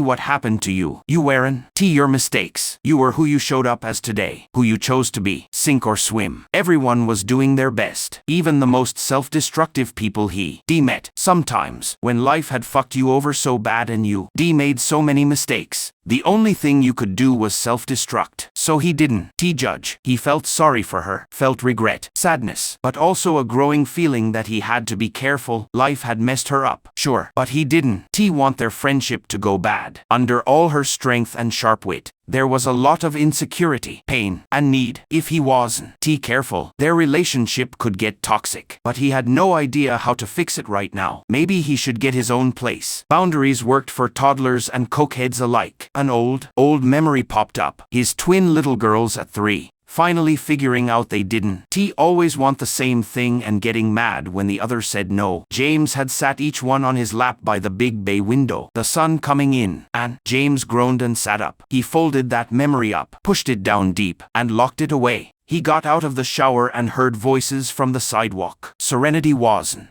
back yet. He walked to the window and saw Jessica with a cardboard carrier holding 2 coffee cups. She had a business satchel over one shoulder, and everything about her was fresh and clean. Beige blazer over a white blouse, skinny black pants, and pumps. He just gotten out of the shower, and she still made him feel grungy. He rubbed his beard, walked over to the dirty mirror, and wiped off the steam. A lined face stared back at him. He usually avoided his reflection, but this time he really looked. His beard was total hobo style, long, scraggly, down to his mid-chest, deep brown with gray streaks. His nose looked bigger, his eyes were sunken, and the hangover wasn't helping. But his body had gotten better. Going from 6 to 11 strength made him feel like Tobey Maguire in that Spider-Man movie. His chest was broad, his arms were muscular, his shoulders were wide. His waist still had a thick layer of fat from years of eating junk and drinking. But damn, it felt good to have his strength back. He grabbed the edge of the sink and stared down at the drain. He'd been proud of his looks once. Worked out 4 times a week. Was part of the 1000 club. Shaved every morning. His wife trimmed his hair every week. He used to turn heads when he walked by, but now he looked closer to 55 than 41. His hands were big, knuckles swollen, the lines still dark from dirt, fingertips square, nails like shovels. He needed some heavy-duty cleaner. He needed nail clippers. He dug through Serenity's messy bathroom stuff, found some clippers, and winced as he cut his nails down. His fingertips looked weird after, but he felt better. He thought about trimming his beard, but he didn't have anything to do it with. James stopped. What the hell was he doing? How weird would it look if he opened the door to Jessica all cleaned up? What was he trying to prove? James took a deep breath and closed his eyes. What did he want? Jessica's approval? Not really. For her to be attracted to him, he hesitated, then realized no, he didn't